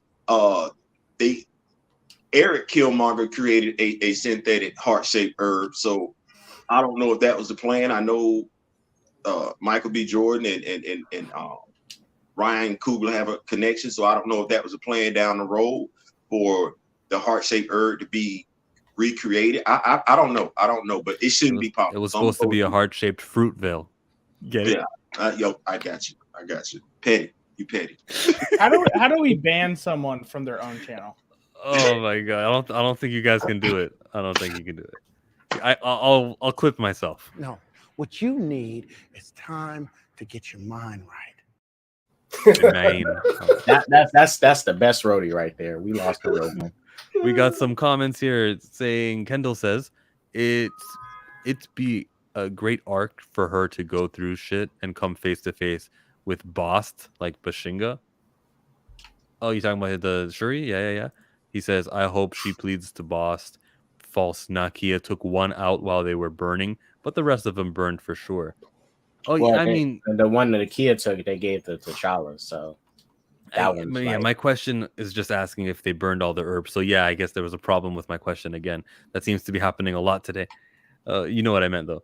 Everyone knows they will have Shang-Chi be the new Black Panther. The only Good way one. they can do it is that they got to take T'Challa's blood. Hey, and better not know. Hey, chill, and better not nobody say nothing, because everybody cool with race bending, gender bending, sexuality. Better not nobody say nothing, because low key, like I told somebody the other day, low key Bucky the next one in line to sit on the throne in Wakanda. Low key he is. White Panther. The next question of 33 Burning MCU Questions is number 19. How do Earth goats interact with Tooth Gnasher and Tooth Grinder? Do you remember those Thor Love and Thunder goats that were just yelling? We all watched the movie. I think that they don't. I think that just because they look like goats, these are not actual goats. You cannot mate. Like if, mating, like, they don't happen. The genetics are different. Everything about them is different. They just look like goats that you're familiar with. Nah, are you looking at it all wrong? Chill. The female goats are going to embrace these new goats. Now, the male goats is already on Earth. They're going to be jealous because they're small. They're going to be jealous. But you bring these two in, they're going to be like, oh my gosh, we need to get them out of here.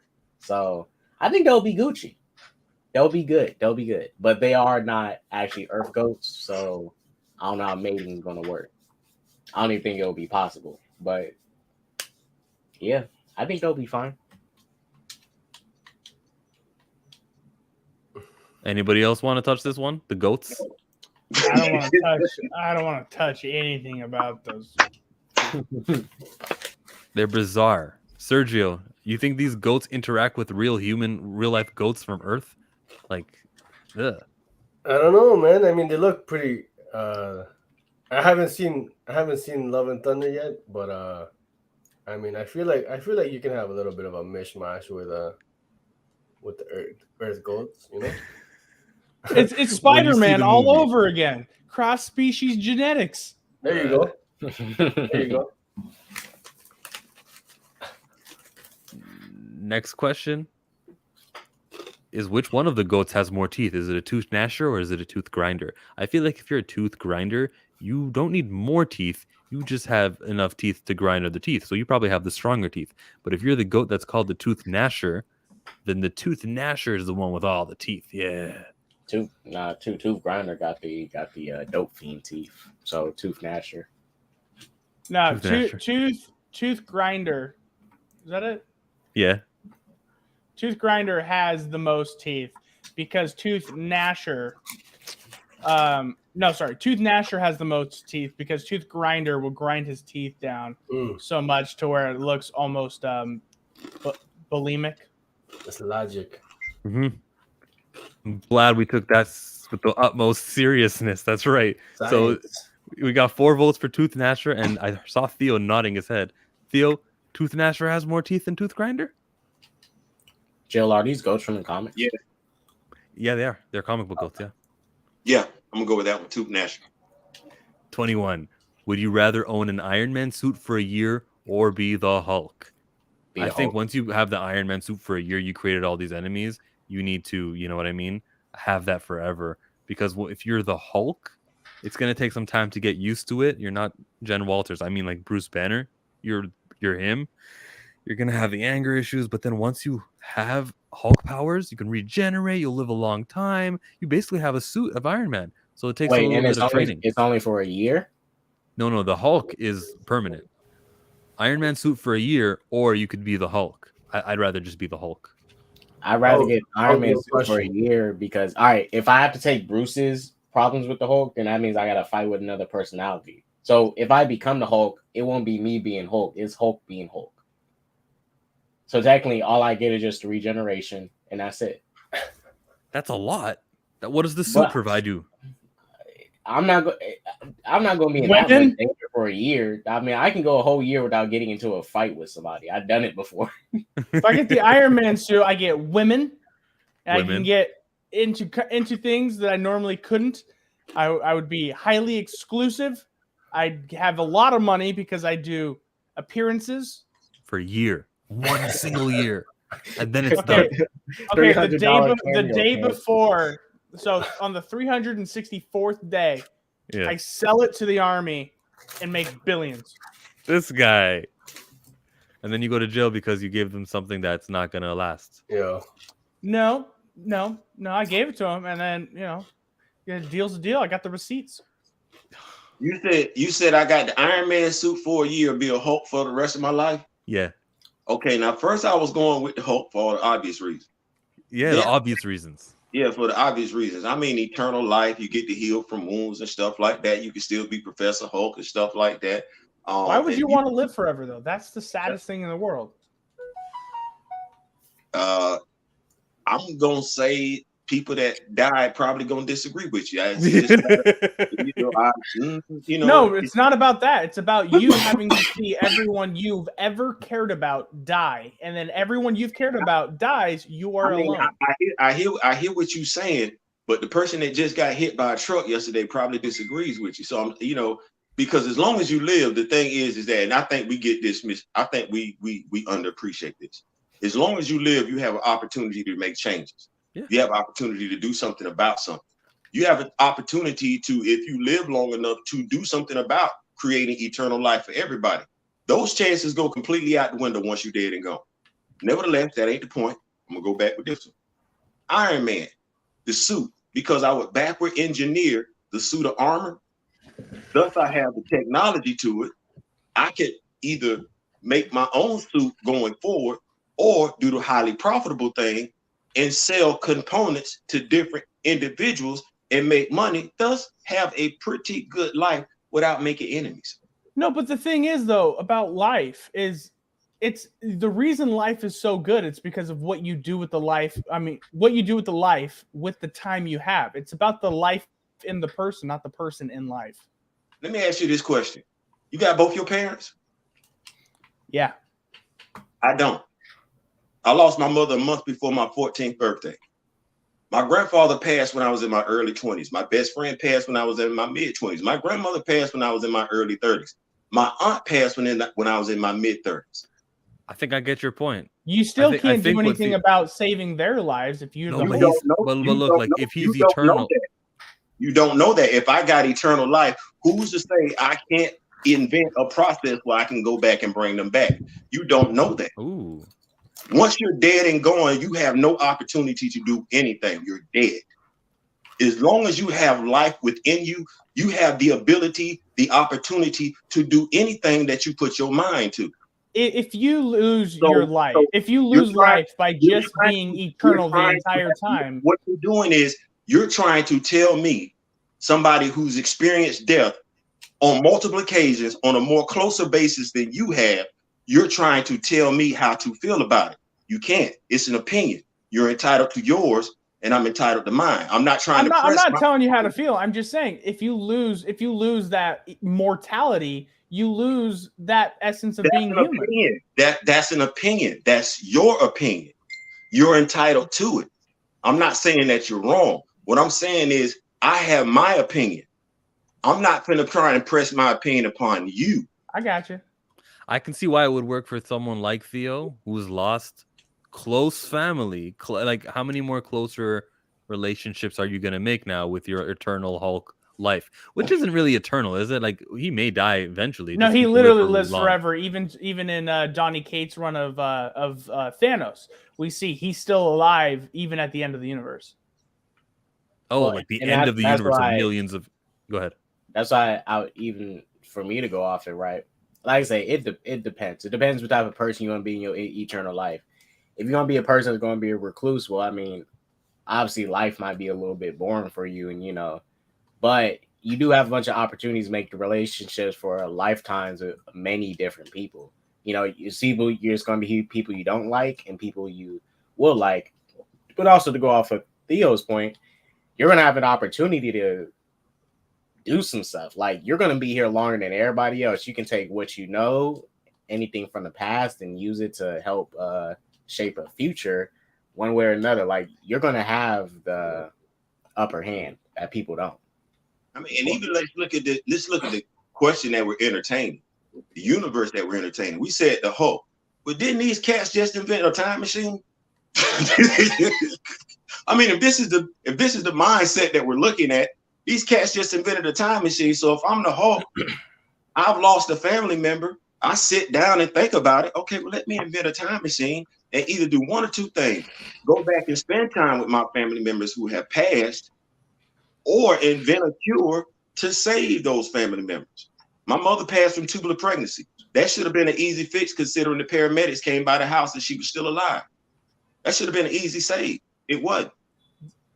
There's two things with that. If you go back and save your parents, that creates a paradox to where you lose the reason for going back to save them in the first place. That's an opinion, and that's a matter of perception. Until you lose somebody, like this, until you're standing, I'm going to say this, and this is reality. Until you're standing unexpectedly at your parents' gravesite, you don't know. But the time paradox that it would create, like you do the thing that you go back in time, you don't really necessarily return to time where, oh look, the thing I did is undone now. Like you know, like in the MCU, you go into the quantum realm, you do something, then you turn back, you're like, everything's back to normal, you know? And they're getting ready to switch this up right now with the Ant-Man into the quantum realm. The whole time theory that they had before, they get ready to switch that up. So that's why I said, when we had these conversations, it's all based on opinion, and it's all based on a matter of perspective. I get what he's saying, I understand. But until you have been in somebody's shoes who's lost family members. No, I'm there with you, dude. I am there with you. I would go back and try to save my family too. But at the same time, logically, that creates a paradox of you lose the reason to go back there because they're alive. You would. Yeah, I'd go back and I'd definitely go back and try to save. I'm saying you would lose the reason. You would lose the reason. It's kind of like one of them things where it's like, I wouldn't be Victor Von Doom. Well, I got to go back and I'm finna have this fight with Mephisto. I'm like, if that's what that is, that's what that is. But if you can go, I mean, if we think about what we're talking about, Cap went back in time and stayed with Peggy. He didn't give two damns. Like that's not what I'm saying. What I'm saying is, because you said the word, you would lose the reason why. Use a better word than you would use the reason why. Try a different way to explain it. Okay, so let's just say your car breaks down. You want to go back in time to fix the car. You go back in time to fix the car. But from that moment forward, the car's already been fixed. So there's no reason to go back in time to fix the car. It creates that loop paradox. Somebody might not care. Steve Rogers didn't care. Yeah, okay, never mind. I can't. It's fine. I get where the miscommunication comes right, from. Exactly. Like the thing is that where your priorities lie in the loop paradox, and mind you, this is a fictional universe that we're talking about. This is a fictional universe. So how the paradox might work in your universe, it might not work like that in my universe. That's true. You see what I'm saying? Like this whole conversation is a fantasy conversation.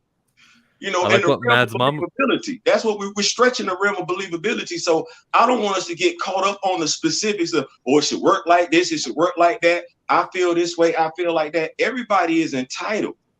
And in my universe, I got a happy ending in my universe. Hell, I'm the one writing it. In my universe, I'm a villain because I'm gonna be I'm a villain because of this. I'm gonna travel back in time. And I'm gonna steal like every single rapper and musician's like best hit, and I'm gonna release it as me. Yeah, that's criminal. Come on, that's what I'm gonna do. I'm gonna steal everybody's music, Mariah's, The Temptations, everybody's music. I'm gonna do all their music. Elvis's music that he stole, I'm doing all of it. And I'm gonna just release it under me and say this is my label of my singers and stuff. I'm not telling you guys who they are, but this is all my music I've helped produce. Gray says Iron Man suit. I use the technology to make flying cars, hoverboards, and transforming vehicles. You got 1 year. Come on, you're gonna figure out everything you need to figure out in 1 year. You're gonna use it to fly around and shoot. 1 year is a lot. You can do a lot in a year. You have 525,600 minutes in 1 year. I think you can figure some things out in that time. .row records. Well, you're not gonna figure out quantum physics or anything. You're not Tony Stark. Question number 21 is Quicksilver said in Age of Ultron, "I bet you didn't see that coming," and then he got shot and he died. And Quicksilver is no longer Aaron Taylor Johnson, right? That's big. Did Hawkeye see that coming? No. Oh, Hawkeye knew it was coming. You were kind of glad, like, gotcha. He was like, you deserve it. No, Quicksilver said that. But did Hawkeye see it coming? Quicksilver died. Yeah, after he said, "I bet you didn't No, see that coming." sir. Yeah. But I think Hawkeye knew, like, yo, he's about to get got for sure. But Killing off Quicksilver was a mistake. Did Hawkeye know he was coming to save him though? Nah, he didn't. Oh yeah, then no. He just turned his back to shield the boy. He knew he just knew it was a wrap. And next thing you know, he was like, "Damn, I'm still breathing." And he turned around and looked over. And the boy was like, I think that's when Quicksilver said, "Damn, I didn't see that coming." Yeah. He said, "I didn't see that coming." And that's when he slumped over. I remember specifically, bet you didn't see that coming, but same idea. Did Hawkeye see that coming though? Did Hawkeye know that Quicksilver was going to sacrifice himself to save Hawkeye after being a villain for all that time? Didn't see it coming, no. Nah, he didn't. No. Only one who says it is Gray. Gray says, "Yep, Gray, you are standing alone on an island. No one agrees with you, right, Jimmy?" Right, Sergio. Did he see that coming? I would say he saw that coming. Damn, he saw that coming. Quicksilver was breaking the fourth wall. I don't know about that one. Mm. He probably saw it coming, but he knew he just couldn't do anything about it. I didn't see that coming. Yeah, you definitely see it coming. Deja Thoris in Mars. What is that? What are you talking about there? I don't speak old people. What's Deja Thoris? I think that's the messed up meta thing about it. Quicksilver should have seen it coming since he processes things so much faster than other people. He should have been able to calculate and see like where the bullets was going to go, all that. Yeah. Meta. There was no need for him to die. He was fast enough to move them both. One of my beefs with that movie. I would agree with that. They rehabilitated him way better than they did with the Scarlet Witch. Yeah, they did. Wait, why did they kill him off again? Was it for like some legal reasons? For them to kill probably. Him off? I forgot what it was. Yeah, X-Men was using the actual Quicksilver. Oh yeah, I forgot. 23. What would you rename Thor: Love and Thunder? I'd call it Thor versus God Butcher. I wouldn't have Love and Thunder in the name. Yeah, or Thor versus Thor, God Butcher. Thor, yeah, God Butcher. Yeah, exactly. That's what I said. Thor versus Gore, Age of God Butching. And we all know you watched this movie, right? House of Nerd Show? My favorite one. My favorite one. I'll give you 24. Why didn't She-Hulk clap, make that ground shake? Now, all right. Look, I love that scene, right? Those are the physics I have to argue about. If She-Hulk twerked, that whole office, that whole room should have went like crap. People had to, come in there like, what happened? What happened? I was throwing it back and something happened. Yeah. I don't know. Yeah, or at least the glass should have broke. I think they should have took it a step further and have her break the windows as soon as she did it. Definitely. Right, like a shockwave. That would have been funny. No, imagine they didn't do it, because imagine the conversations children would have with their parents. How did she make that happen? Oh, God damn it, Marvel. Now I have to explain this. Well, Timothy, there's a time in people's lives when they do things, and just how it happened. There's a time in people's lives where they realize they don't want to play with toys. And when you get to that moment, I'll tell you why. Can I say I'm confused? So I remember going to the drugstore and buying the She-Hulk comic book when it first came out. I'm dating myself. 2 Live Crew, Luke, Uncle Luke Skywalker. He was out back then. I never looked at one and saw the other. I never did. We got this whole message that we trying to preach right now in the Marvel Cinematic Universe. Some people have dubbed it another name. I'm not going to do that. But we talking about teaching pride and self-respect, and Like and K-Dot. shaking your rump at Yeah, the like workplace. K-Dot. Like, okay, you got your daughter watching this, and this is supposed to be about female empowerment and uplifting. How you explain this to your 9-year-old and your 10-year-old? Right, and that's like Listen here, look, Danielle. Ass clapping is female empowerment. Woo! So learn how to do that. and look, Especially at work. This is the thing, right? I like the moment because I'm not a child and I'm of age and stuff. But then I do see this show is trying to have a little bit of female empowerment in it, and it's like I have no issue with twerking as a dance. That's a dance, right? But it's like you're not gonna it's like nobody's not going to take you serious if like you're doing female empowerment and then you're doing this and stuff. It's like, especially if it's in the workplace. Like, let's say if There we go. Let's say if they was at home. Let's say if they was at home. She-Hulk and Megan was up late at night and they was working on the case, and then they just wanted to dance. Different case, but since it was in the workplace, it's like nobody's not going to take you serious because of this. And it's not to say that nobody should treat you like a clown, but you have to think nobody's not going to take you serious. For example, if I walked around sagging my pants, right? Nobody shouldn't treat me badly, but can I really expect anybody to take me serious, truly? Like, I can't expect for people to do something, but nobody shouldn't be putting me down for it. But it's like, I'm gonna draw an analogy because I could do it straight across. I don't know if y'all are familiar with the FAMU Strikers. Used to be I don't know if they're still active, male group of dancers, but they dance pretty much the same way as the females when they did the moves like this. Yeah. So if I draw an analogy to it, I'm in an office, I'm an attorney, the window is wide open, and me and my homeboy, hey man, you remember when the Soup Loop say, no, we not. Ain't nobody taking. I can't do that. No, I can't do that. They gonna look the same way they looking at her. Imagine She-Hulk in an Avengers movie. Hulk comes out and goes, bam. He goes, oh, I didn't do much. She-Hulk goes, I got this. Turns around. No one's gonna take her seriously. And personally, right? And this has been my worries with how the MCU is going to introduce even She-Hulk and Deadpool, right?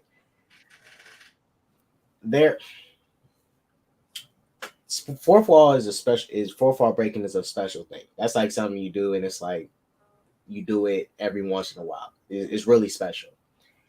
And I don't know, like let's say She-Hulk is going to be an Avengers movie, and let's say Deadpool 2. It's like I just feel like that's going to break so much immersion in the universe that we're going to be watching. Like if it's in their solo stuff, that's fine. But I don't know. I feel like it's going to hurt a lot of immersion. Because just think about it. Let's say She-Hulk's in the full movie with, she's on the Avengers team. She's going to be in the movie a lot. I don't know. I feel like it's going to make the movie weird in a sense. I know it's in the comics, but I don't know. That fourth wall breaking, they kind of overdo it too much in general. Yeah, and then even some of those characters in that montage who were looking at the camera, they're like, hey, why don't we just have more male heroes or something like that? I'm like, what are you talking about? Like, who creates heroes in Marvel? You're acting like there's a hero making machine that they just configured and they're like giving you female heroes now. That's breaking the fourth wall, but you're not even She-Hulk or Deadpool or anyone. You're just like saying stupid things. It was very dumb. She-Hulk was the first one in Marvel to do the fourth wall breaking. She was, but it's just always been kind of a little bit too much. Because I like fourth wall breaking when it's very tasteful. It's like it just randomly happens, but it doesn't happen too much. I think from even if we look at the comic books and everything like that, because I definitely understand that concern. I think it would be I think it would be wrong for them to allow her to break the fourth wall if she's in a team-based movie, because they don't even do that in the comic book. Like, there's no way you fighting Kane the Conqueror. When is the appropriate time for her to break the fourth wall in that movie? Like, no, I'm like, yeah, if you're gonna break the fourth wall, stay in your own IP. If they do it, they have to do it inadvertently, like Deadpool did when talking about the X-Men and Deadpool 2. When he's walking up wearing his like trainee shirt, going, all right, we're here to help. We're the X-Men, an outdated version of segregation in America, and he didn't look at the camera. He just said it and broke the fourth wall inadvertently. Notice what you said though, Jimmy. You said in his movie, Deadpool. I don't know if that works if he was in an X-Men movie. It works in his movie. To be fair, he did have some X-Men in his movie, so it wasn't just his single himself. There was more character. I'm with you, but when we write in a Deadpool movie, it's a different type of superhero movie than I'm writing with the X-Men movie. The stakes are going to be higher in the X-Men movie. The plot is going to be different. So what I'm saying is, I get it. Yeah, you got it. You can do whatever you want to in your own movie, starring whomever shows up in your movie, because that's your world that you created. I don't know how that plays out. Deadpool is in an X-Men movie and they getting ready to go do something serious, 10 of Swords or something. I don't know how that plays out on film. Please no 10 of Swords. I don't want that to play out on film. Right, because and the reason I say it too is like, look at Kang. You know, let's say they're gonna be fighting Kang in the Avengers movie, right? Kang's very powerful. Like, he's not saying powerful in the physical sense, but what he can do with his tech. This dude can travel across any timeline, go to any multiverse. He can go any and everywhere. Fourth wall breaking, in a sense, is going past like the multiverse reality and stuff. So it's like, shouldn't Kang be able to like see that stuff? Like, let's say they're fighting and they're all teaming up, and She-Hulk looks at the camera like, I'm about to wreck this dude, and Kang looks at her like, you about to wreck who? You know, and we know he that'd can't. be interesting. That'd be somehow interesting, but I do like characters sticking to their own signatures. When Ms. Marvel is in Captain Marvel 2, I don't want the doodles that we got in those 6 episodes. Right. Let's keep that to her own show. Same way when go ahead, Theo. I think, to Jimmy's point, because I like to think about stuff. The characters that show up in Deadpool movie, even though they're X-Men characters, it's a lighter version of who they are, a more comedic version. It's not as serious as the ones that show up in their movies. And so when you look at any character that cross over in a Deadpool movie, it's going to be a lighter tone to those characters and everything. So it's going to work in a Deadpool or a She-Hulk movie. But in somebody whose tone is more serious, Dr. Doom taking on the Fantastic Four, and I hear Deadpool showing up breaking the fourth wall, or She-Hulk breaking the fourth wall. So, yeah. Next question of 33 Burning MCU Questions is 25. When are white people supposed to watch Black Panther Wakanda Forever? This is a joke. This is not a serious question. Everybody, no matter how many TikTokers you see, to watch it. I'm gonna tell you this. Thank God. They're not supposed to watch it. I'm so happy. I'm so happy. Look, I want everybody to watch this. Well, personally, me, I'm like, I'm not gonna buy this. I'm not gonna get a ticket. I'm watching this another way. But if people want to go watch this movie, anybody can go watch this. I'm not trying to keep people from watching this movie. Exactly. There is not a single human being on this panel who will tell you that, white people gotta watch the movie they gotta wait a weekend because this isn't for you. This isn't for you guys. That's a stupid question. Take note. None of this serious. This rhetoric online is retarded. Yeah, I did, and that's I've been seeing some weird people on TikTok, especially talking about this movie, like talking about how white people should not even go support it when black people trying to go support it. Like, no, everybody, you have to want everybody to support it. No, I'm using a black musician for an example, a black rapper, right? If only his little neighborhood got his back, he needs more people to have his back. It can't just be only the black community in his black neighborhood that support him. Like, no, there's be more people supporting him because of the music he's making. Because some people get mad at like a musician if like, oh, he's going mainstream now. He doesn't care about us no more. His primary audience, like, no, he's just expanding, but you're still part of his audience. He's just expanding. Remember when the newest Charlie's Angels movie came out like a couple years ago? There was a headline that came out before, like I want to say 3 months before, saying, "Cis white males, this movie is not for you." And then a month after the movie came out, the same headline came out by the same news company saying, "Why are cis white males not watching this movie?" You feel like what are we doing here, guys? Movies are meant to be entertained by. They could be entertained for all, even if it is directed at a group. or demographic. I should say the word demographic. Everyone can watch these movies. We don't need to have freaking. Huh? I'm finna be low key petty. I'm finna be low key petty. I'm of the mindset, petty opinion, I could be wrong, that the white person who wants to go see this movie cares more about the titular character of the movie than the black person who doesn't want the white person to go see this movie. Sergio, what do you think about this one? Black Panther Wakanda Forever. There's a certain amount of time that white people got to go see it, and it's past the opening weekend. What do you think about that? Oh man, I don't want to touch that, bro. Hey, listen, these movies are for everybody, man.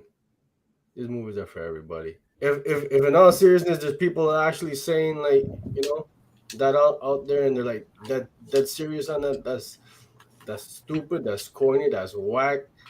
That's That's backwards. Yeah, that's nonsensical, man. It's a uniting thing, and the more successful, the more people show up on opening weekend, the better off the movie will be. I want to go For as fast as I can because I'm gonna be able to see Namor on screen. Yeah, I'm gonna see Namor on screen. And I have my disagreements when I get into it. We're not going to get into it, but I feel like I will not watch this movie for different reasons. But it's not because of, the demographics and that kind of stuff. 26. What is Valkyrie going to do about the rogue Asgardian? In the newest episode of She-Hulk, we got this elf who can shapeshift, who's going to court. Well, I think she just got convicted. I think she was. Well, now it's up to Valkyrie now to make a deal. Maybe she can, abracadabra something. Give the Earthlings or give United States House of X the shit. Exactly, House of Exit. Exactly, figure that out. I think Valkyrie will make a trade. Personally, I don't think she would care, but I was wondering why that elf chick was randomly in like a whole different like continent in general. In that, I'm not saying they can't freely go about Earth and stuff the way they want, but it's kind of weird. Like they just got there. Well, it's been 5 years and stuff. They've been living there for about 5 years and everything. Yeah, it wasn't hard for that elf lady to get to another continent. She can transform into people, get on a plane, pretend to be someone that she's not. Deal? Because what he just said made me think about it. So now you got, this can't be the only Asgardian walking around the free world, because the whole thing with the Wrecking Crew is they got Asgardian construction crew equipment. Yep. So you got Asgardians walking around with regular folk, and regular folk not knowing that they Asgardians. Like, yeah, they look like regular folk. That's where we at now in the 1999 universe. Just everybody intermingling. Yeah. Should make for some interesting stories if we know how to write them.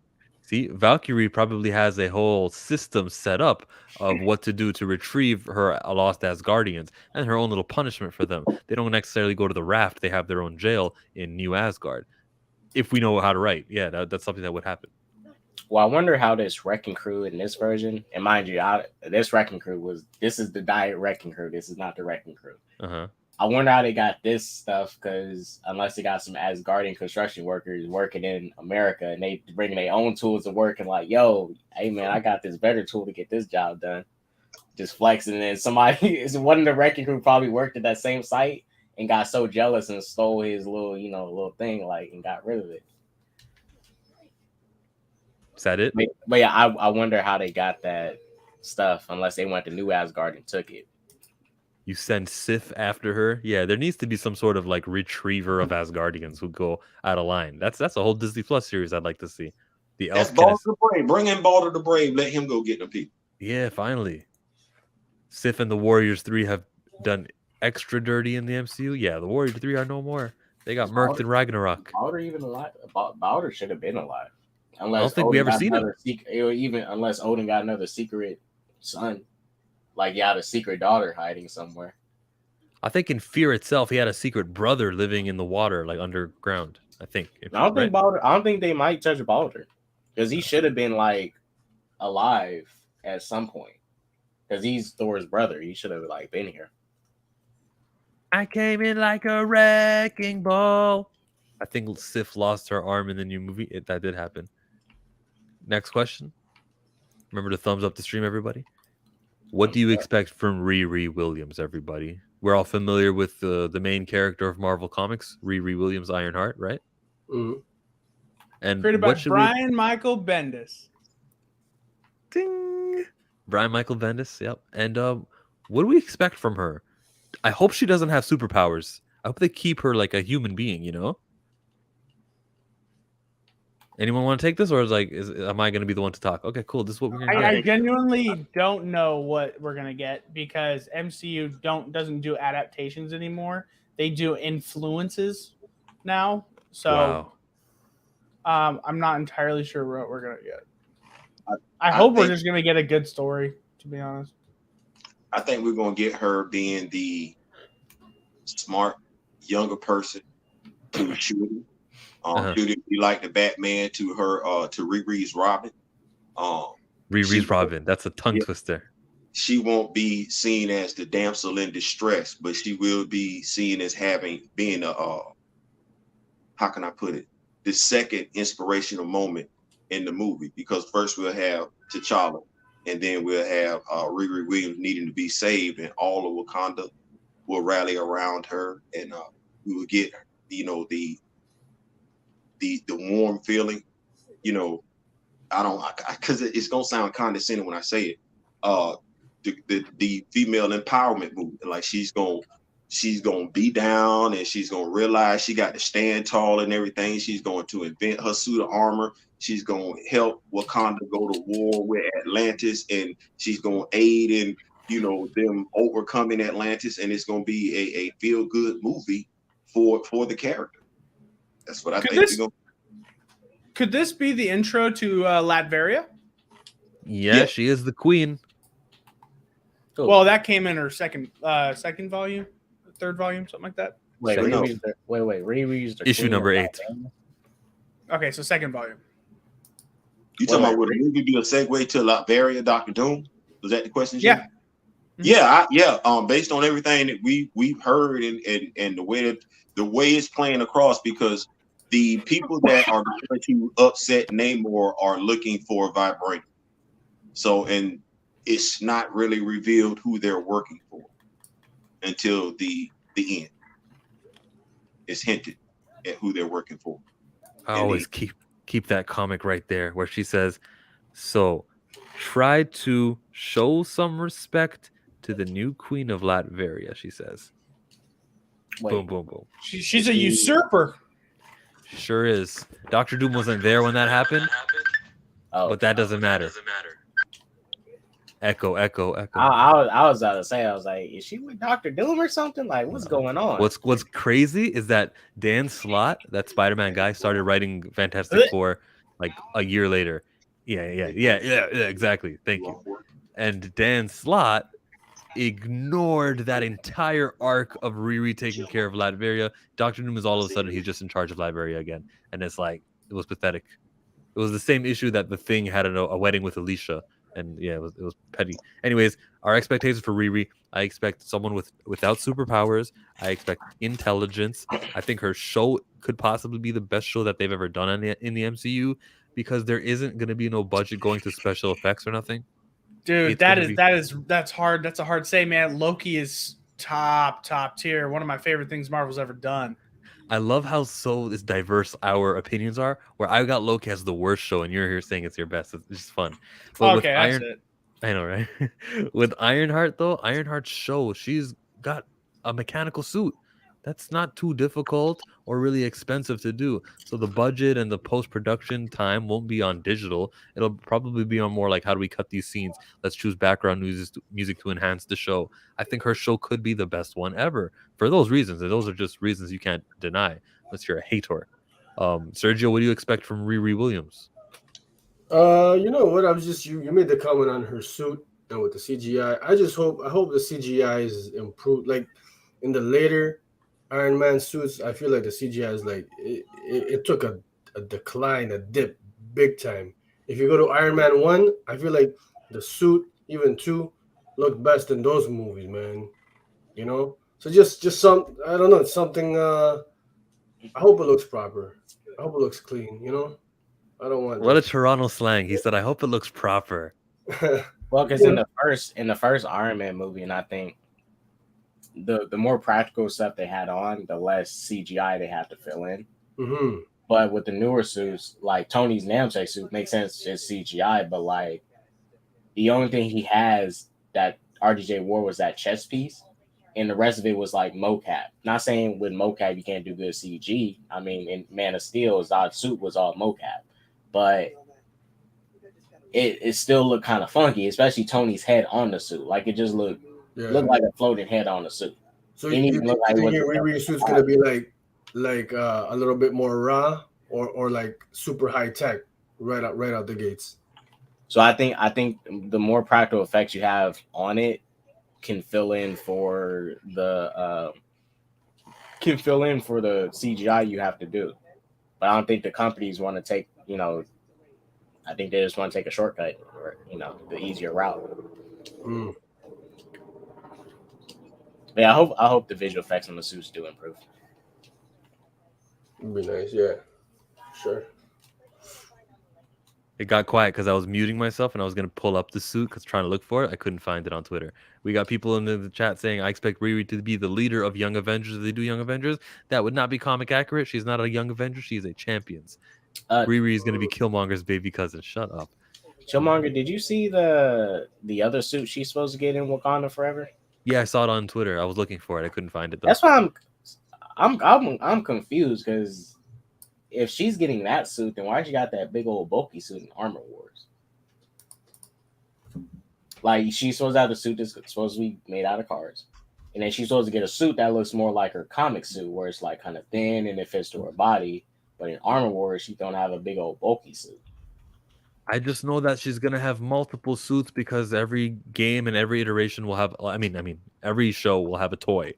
Right. Gotta have multiple toys, and we know that. So, like, whatever. Sure, she'll have these bad suits now, but then, like, in the Avengers movie, that's probably when we'll get the more comic accurate suit. The pink one. Here's the image that we first got. This one here, and then there's a closer one. I think it's too exposed. That looks like the one she made from MIT. Yeah, that's the one made out of cars. Yeah, so that's like the first Mach 1, I guess. That's fine. So seeing how that suit looks, I feel like that they can really lean into like more the practical effects rather than heavy CGI on that suit. Yeah, can you imagine if they still choose to make it CGI? Like that would be so dumb. They'd be expensive for no reason. 28 is how many main Guardians will die in the new Guardians movie. I think Drax is gone. Two? Drax and I have a Drax and Nebula. The movie is supposed to be like this movie is for Rocket's origin, so maybe Rocket could die. Who knows? I think I know Drax is definitely going to die. Yeah, but I think Rocket might bite the dust too. Drax is going to die because Dave Bautista has been vocal, right? We all think that. Yeah. Oh yeah. He's gone. He's done. Well, I think he might be leaving of his own, like on his own though, because he really likes James Gunn, and he's still pissed about it with how they treated him. So I think he is going to just do this, say like, "Yo, kill me off," because I don't want to do this no more, and just split. Speaking of just splitting, Jimmy's on his way out. Tell him who you are before we go. Plug yourself. I'm Jimmy from Comic Quirks. You can find me on Comic Quirks, I guess. I hardly ever do anything on there. But subscribe to Thinking Critical on YouTube because I'm his part-time video editor. So support. That would be great. See you later, guys. Have a good one. Thanks for coming. Back to the Guardians, though. Yeah. Did we all answer that one? Theo?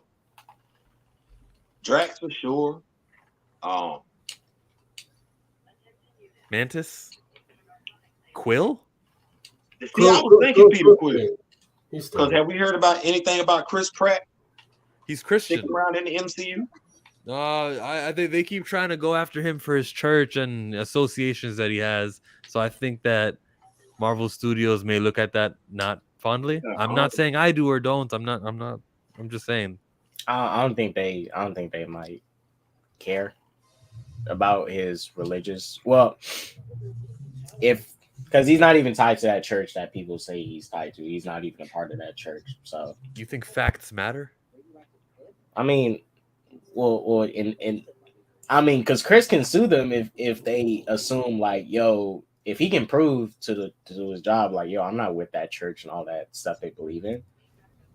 And if they try to go like, nah, we're gonna fire you because you are part of this church, and it's like they can sue them and stuff. Like, yo, y'all trying to breach my contract and stuff. Like, let's go. See, what they would wait for is for his contract to expire and then not pick him up, like what happened with Gina Carano. Gina Carano and Chris is still desirable as an actor. Like, I think he's got a movie that's out right now coming out. So he's still, regardless of how people feel about what's going on outside of him being an actor and everything like that, he's still desired as an actor. I'm just, when I'm looking at the direction that that the MCU is moving, we're going to kill off Drax. Okay, well, after you kill off Drax, Gamora is out there floating around. Now, that's the only thing that I could think about that would keep him around, is that they still want to explore him and Gamora's relationship. All but Quill, Groot, and Nebula. Plus, his character has been pretty useless since the beginning. Yeah, kill them all; they're not needed. I think you could do something with people in space, heroes in space. Guardians of the Galaxy, maybe that's not needed. But it's wanted. Like the ego thing they set up, where Quill had his powers and stuff. I thought when I was watching Guardians too, like, yo, this might be a factor in Infinity War to help give him an edge, but not. It was like, nope, no powers, kill it off. They introduced the same movie, then they kill it, and it's like, yeah. They was trying to give him opportunities to move up as a character and be more of a factor, but they used him as more of like a plot device. Like, yo, we need him to hit Thanos so Thanos can still snap. Yeah. 29. We got 5 questions left. We're right about the 2 hours mark, so let's do these all in 3 minutes, maybe. Who thinks Secret Invasion will portray Skrulls as heroes? I think that they will portray the Skrulls as heroes. Just because Secret Invasion in comic books had them as villains doesn't mean that's what's happening here. Well, that's kind of what I feel like they're leaning the Skrulls towards in the MCU so far, as like allies, Yeah, as heroes, which is corny as whack. That's always bugged me from the jump. Like these were like one of the most feared villains races out in the cosmos, and now they're like basically allying with what's his name, Fury. Fury. You know what I mean? It's just that's why big things like that, man. Just that's what made those books so great. You had this massive threat, right? This interstellar galactic war, and now they're homies. So I mean, I don't know. They might switch it up, but I see them definitely leaning towards heroes. That's why I'm hoping they going around like a Skrull civil dispute where like there's gonna like some of the good Skrulls we think is good. Some of the ones in this faction are gonna like want to conquer. If that's not the case, then it's like you kind of just wasted the Skrulls because they're supposed to be bad guys. Secret Invasion is based around them, like taking over the world governments and impersonating our heroes and creating bad reputations for these heroes that they have to rebuild. So I just hope some bad Apple Skrulls end up doing some crooked and shady stuff. You did not just say bad apple, and you said it unironically. Yeah, the bad apple Skrulls. Yeah, they're gonna come in here. They're gonna just muck things up, ruin it for all the good apples. It's almost like they started off wrong, and now you got to walk back. You started off, you introduced the Skrulls as good guys. If you want to do this major storyline as a movie event, and what made the storyline major was that the people you made good guys in the movie universe were bad guys in the comic book universe. All right. So how you finna do it? It's like you got to walk it back some kind of way, and I don't. Unless they do what K-Dot suggested, they do it as it's a split amongst the factions of Skrulls and everything like that. You would have to do something overly dramatic where you say, "Oh, this is why the Kree tried to eliminate the Skrulls because they knew the Skrulls were capable of doing stuff like this, and the human population didn't understand this. So we don't know if we know Nick Fury and Maria Hill have been replaced by Skrulls. We don't know if that was done willingly. I mean, we saw Nick Fury walking on the bridge, but us as fans, the audience, do we know what Nick Fury that was? I don't know. So it's implied. It's implied that it's the regular Nick Fury that we know, the true one. To think that it's not would be like, I don't think that's what they were going for. They could always change their mind, but I wouldn't be for it. But then again, Marvel's been disappointing with some of their story. It's confusing because, like I said, to K Dot's point, they got to walk that whole storyline back a little bit. The expectation of the Skrulls, they're supposed to be good guys now. So the only way Secret Invasion is what it's supposed to be. You got to have some Skrulls maliciously pretending to be humans. Right. Yeah, maybe you need that. Maybe it is a plot point. I want to do. I say this. I appreciate that it is going to be a TV show. Like, even though this is a really big event,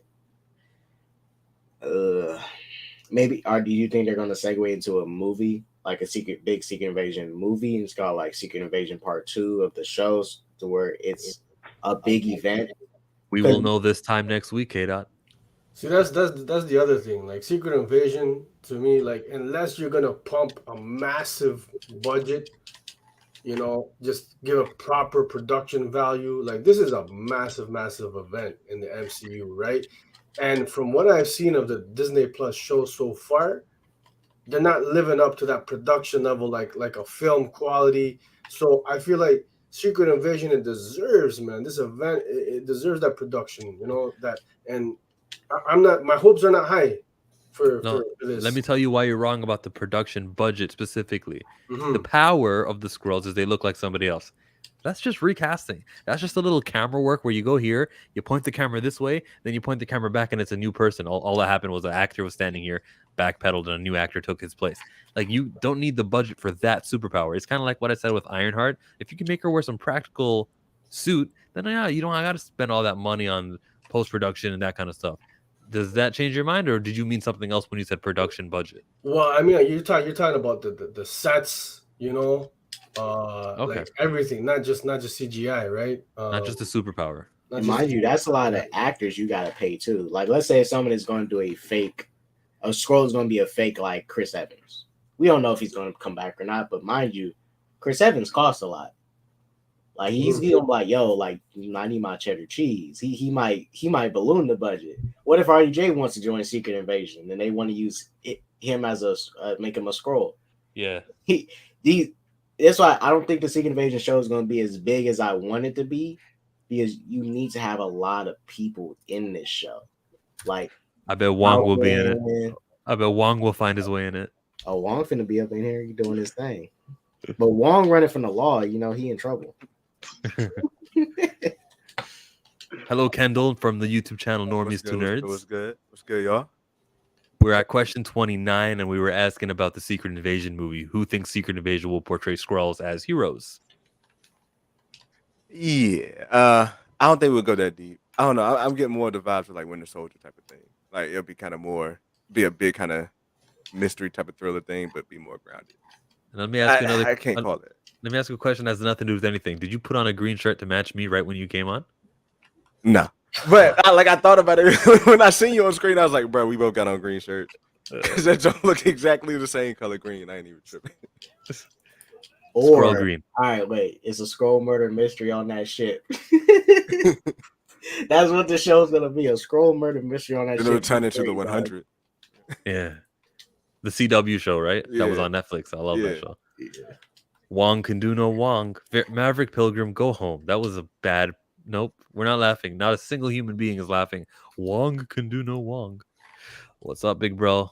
Question number 2930 is: would you take freedom if it came with a tracker? In She-Hulk, we found out Emil Blonsky was free. That's it. Just don't turn into the Abomination. We're gonna put this little chip inside of your body to track you. Ooh, is that really freedom though? I mean, an ankle bracelet. We got monitors. We got house arrest. We've got house arrest, but putting a chip inside of you, that's just a level of, I think I'll just stay in jail. Now, obviously, I wasn't in jail for 25 movies. We're walking around with chips and tracking right now. Everybody's doing it on the Ooh, daily, there it 24/7. Not inside us though. You know. But it's not inside me. If it was inside me, there's like entering my body. That's a personal invasion. Actually, Yeah. I wouldn't do it. Yeah. It's pretty damn close though. And if you look, I didn't dislike the episode, but that was one of my gripes. Abomination could have been broke out like years earlier. Let's say if that was his containment field, he was in this whole time. He could have easily transformed and stomped the ground and made a hole and ran up out of there. Theo? Two things. First of all, freedom, it became with a tracker. If the question is really, would you rather be locked up behind bars or be able to go out in the world with a tracker on you? Yeah. I'm not going to speak to anybody else on this panel. I'm going to take the tracker. Go out in the free world. Now, hypothetically speaking, whether we realize or do or don't have chips in us already, aren't we still going around doing what we want to do for the most part? Yeah. So that you see where I'm going with this question? You're saying what Sergio said, and I'll tell you what I said to him. It's this. There's a different level when something is inside of me. No, I am not Ray Fisher. I mean, but they ain't gonna come stop me though. What I'm saying like, is, he out what there I'm doing saying is whether something is inside of you or not, whether you know it or not, because I'm looking at hypothetical. This is a hypothetical question. Mm-hmm. Let's say a chip is inside of you, but you just don't know it. You still living your life. Wait. But a chip is not inside of me that I just don't know it. I really believe that what there's I'm saying is hypothetical. What I'm saying is, hypothetically speaking, because it was a hypothetical that he posed, you were saying that it's not freedom to you if you got a chip inside of you. Yeah. I get that. But let's say hypothetically there is a chip inside of you. Aren't you doing what you still want to do? Now, when it comes to the abomination, any of us, if we had to have a choice, I'm thinking me, 6x6, no tracker, or the whole planet tracker. Right. Yeah. I'm gonna take the whole planet with the tracker. Okay. I think I'm alone on this one, but I personally, I'd leave. Yeah, sure, of course, yeah, freedom, sure, tracker right in my ankle, cool. And I'm the abomination, so I can reheal. So what I'll do is I'll dig into it, remove that thing, squash it, puny tracker, and then I'm free for the rest of my life. Try to take this from me. Try to like I don't even care, bro. What you gonna do if you track me down? Like, come for me. I'm the abomination. That's the thing, right? Is it worth for it? abomination in this case, I'm just like freak a tracker. I'm breaking out. I'll gladly be on the run as the abomination. Nobody can mess with me unless eventually, yeah. Because if he was there for that long, you mean you didn't have the thoughts of leaving? That's crazy. And your reward for being such a good prison inmate, is they're gonna say leave and we're gonna track you? What? I did my time. Wait. Yeah, because that's the thing, right? Because Tony couldn't even contain the Hulk with that thing he made on the helicarrier. So what did they do to contain him this whole time? Not a damn thing. Wait, you say you the Hulk, you say the abomination, you just gonna rip the tracker out. They can't do nothing to you. That what you said? That's what I would do. I'm saying, like, I get that if we going back to when you first became the abomination, but this world ain't got a whole lot more populated with heroes in it since you was the abomination. You ripping that, and you just got your behind handed to you by Wong. So I don't necessarily know if somebody can't do something to you. Which hero? Captain Marvel's too busy. She doesn't answer her pagers on time. I said Wong. Wong just put hands on you. Wong the Sorcerer Supreme though. Ain't too many Sorcerer Supremes out there. Wong is on my side. Wong just made you. Is he on your side though? He's not on the government side. He just escaped the courtroom. He's not on their side. I'm just, when we say nobody come see about you, I was talking government wise though, like there's government a lot more heroes in this world now than when you first became the abomination. The heroes. The ones who can take him are Wanda, Doctor Strange, Wong, and I'm telling you, those three don't care. Falcon is not coming after the abomination. Falcon's too busy trying to get a loan. We have Hawkeye. He's not. What is he going to do? Abomination. Kamala Khan's not doing anything. Abomination. Moon Knight. They don't even know about Moon Knight. How many heroes are there though? You're right. Yeah, because all these heroes, all these heroes don't go after each other's villains like that. Like when Spider-Man was dealing with Goblin. My bad. You right. My bad. Yeah. But on the real though, if I was Abomination, really, if we look at the universe now, the only person that can mess with me, if I'm the Abomination, if I'm thinking like Incredible Hulk Abomination fighting Savage, nobody fading with me besides Captain Marvel. nobody. Well, Doctor Strange, that's if he cared, can definitely take me out. If it's a Marvel though, they would have the smart Hulk. For some dumb reason be able to beat Abomination. I'm They would. I'm Gucci. They would figure that out. When you mentioned Shang-Chi, we totally forgot about him. Oh yeah, the 10 rings. The 10 rings can handle Abomination. Yeah, The 10 rings. I don't know. I might cross up Shang-Chi a bit. You know, I'm a big dude. But he's friends with Wong. Wong has probably told him at karaoke, hey, if the government asks you to track Abomination, don't do it. So Shang-Chi is not doing it. Nope. That's your outchill. It's Wong. If Wong ain't helping out Abomination, he done for.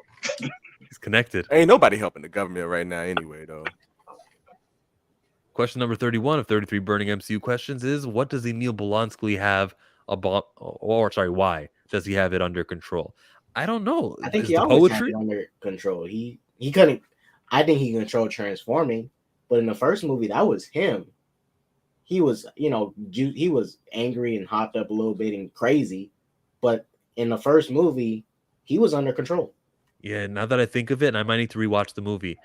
Yeah, like who says he was out of control? His goal was Hulk. The mission was Hulk. He was doing nothing wrong. Just following orders. He was under control. Yeah, like Banner's the only one that got two different personalities, right? We never saw him be put in a situation where he didn't want to be the Abomination in the first place. Yeah, right. But and I think too, though, right? Like Banner's the only one with two people in his head, right? Yeah. Like Blonsky doesn't have. Like Abomination is not a different person like Hulk is inside his head. Because you have to remember, Abomination wanted it, and when he took it, he was loving it. And we have to also remember, his pride and stuff kicked in. He wanted to beat Hulk. He was like, "Yo, this dude got this." He was on some power trip. He was very generic as a villain, but he had a power thing, and he wanted to flex his power on Hulk. He wanted to prove a point and do all that. So it's like, what he was talking about in She-Hulk, and I'm hoping he's lying and making that stuff up. He's gonna be evil. He's just doing that namaste stuff just to trick people. But I hope he's lying and faking, because what he said was BS. Like, that super soldier serum didn't do nothing to him to make him evil. He wanted all that. Like, he was reveling in that stuff. He was salty because he got kicked into a tree. Yeah, he's salty. He bad. He got kicked into a tree. He couldn't oh my gosh, that was funny too. That was when he got kicked into the tree when he had just a little bit of the super soldier serum inside of him. Right. Went running up on I think that's always been who he is. Yeah. And he's always been in control of being able to change. He, like I said, there was just never a reason for him to change back to Emil in the first movie. Right. Did everyone touch that one? Question 32 is, how do you look back at that 5-year later time gap decision from Avengers Endgame? When I look at it, I have so many time questions now about the MCU that I just wish they would have said maybe 4 years later instead of 5 years. Did it really have to be 5? Like, I guess it needed to be 5 so Morgan Stark, the actress, could be older, maybe? Is that the only reason? I'm fine with the 5 years. Because, like, look at where we at now. Like, we almost there. And we're still probably like 2023, 2024 in the Marvel universe. So, like, 24. Most of the movies happen in 24, like Spider-Man. Yeah, so we're kind of catching up. So, like, I ain't tripping about it. Okay. I don't feel that weird. Like, So I'm down on it. Who else? I just don't really like it because it's kind of like when the first phase of the MCU came out, it was easy to tell what movie took place and what year. Yeah. It came out, when the year the movie came out, that's the year it took place. But not necessarily, though. Because, like, Black Panther came out and 3 years after. Yeah. But, like, majority of the movies took place in the year they came out. And it was just kind of, like, now it's kind of hard to see what the timeline is. All I know is this. Majority of the Phase 4 stuff takes place in the same year the Endgame event ended. And Hawkeye is the only movie that takes place after the Endgame year. I want to say you're wrong because in Spider-Man No Way Home, he was whipping around and all of the trees that were supposed to be damaged at the end of Hawkeye were still up. The ice rink was still there. Well, no. Well, all right. So as an excuse for that, they put that tree up every year. But Spider-Man No Way No Way Home takes place right after Far From Home, which takes place at the end of the Endgame year. Nope, you're wrong about that. The beginning of Far From Home, the students say, Betty Brant says, we had to do a whole year. It was so unfair. We came back from the blip. No, it was So 8 it months. is 24. It was 8 months away. Yeah, well, 8 months after 23 is 24, right? Unless, no, it is 24, yeah. And y'all are actually alluding to my problem with the 5 year. I don't have a problem with the fact that they said it's 5 years. I have a problem with the execution of the 5 year time frame. That's what I have a problem. The waste of potential. I think if we're gonna say it's 5 years, the plan should have been better. How these shows were gonna be executed, how they were gonna fall into play, editing and everything like that, plot wise and everything. I just think the execution of it. I understand we want to do 5 years, move it up. I'm not bothered by that if you want to do that, but the execution of it has just been piss poor to where we're sitting up having conversations like this where we're actually trying to fill in the gaps to where if Marvel said they were going ahead, jumping ahead 5 years, we shouldn't have to fill in the gaps for them. They should have filled in the gaps for us. Yeah, it's too much fanfare, too much. We got to think too hard if this is what we're doing to explain. And that's simple as fixing is just coming out and just saying like this is like where we are. Like they could just come out and just say that. Like that, I feel you. Like it's not the time jump. It's just the fact that they're just leaving it open ended. Like because like I said, we coming up to the point now that shoot like by the time they probably catch up at where they're going, like we got all these properties and we still in 2024. Like by the time we get to 2025 in MCU, it might be like 2026. But nah. Right, because this thing, right, me myself, right, and without needing to go to the MCU wiki or whatever, me myself after watching all the movies from phase 1 to 3, I can successfully break down to somebody which movie takes place when based off me just watching the movies, not having to do like extra research, just watching the movies itself and putting, doing the math, putting it together. You can't make a chronological list with this.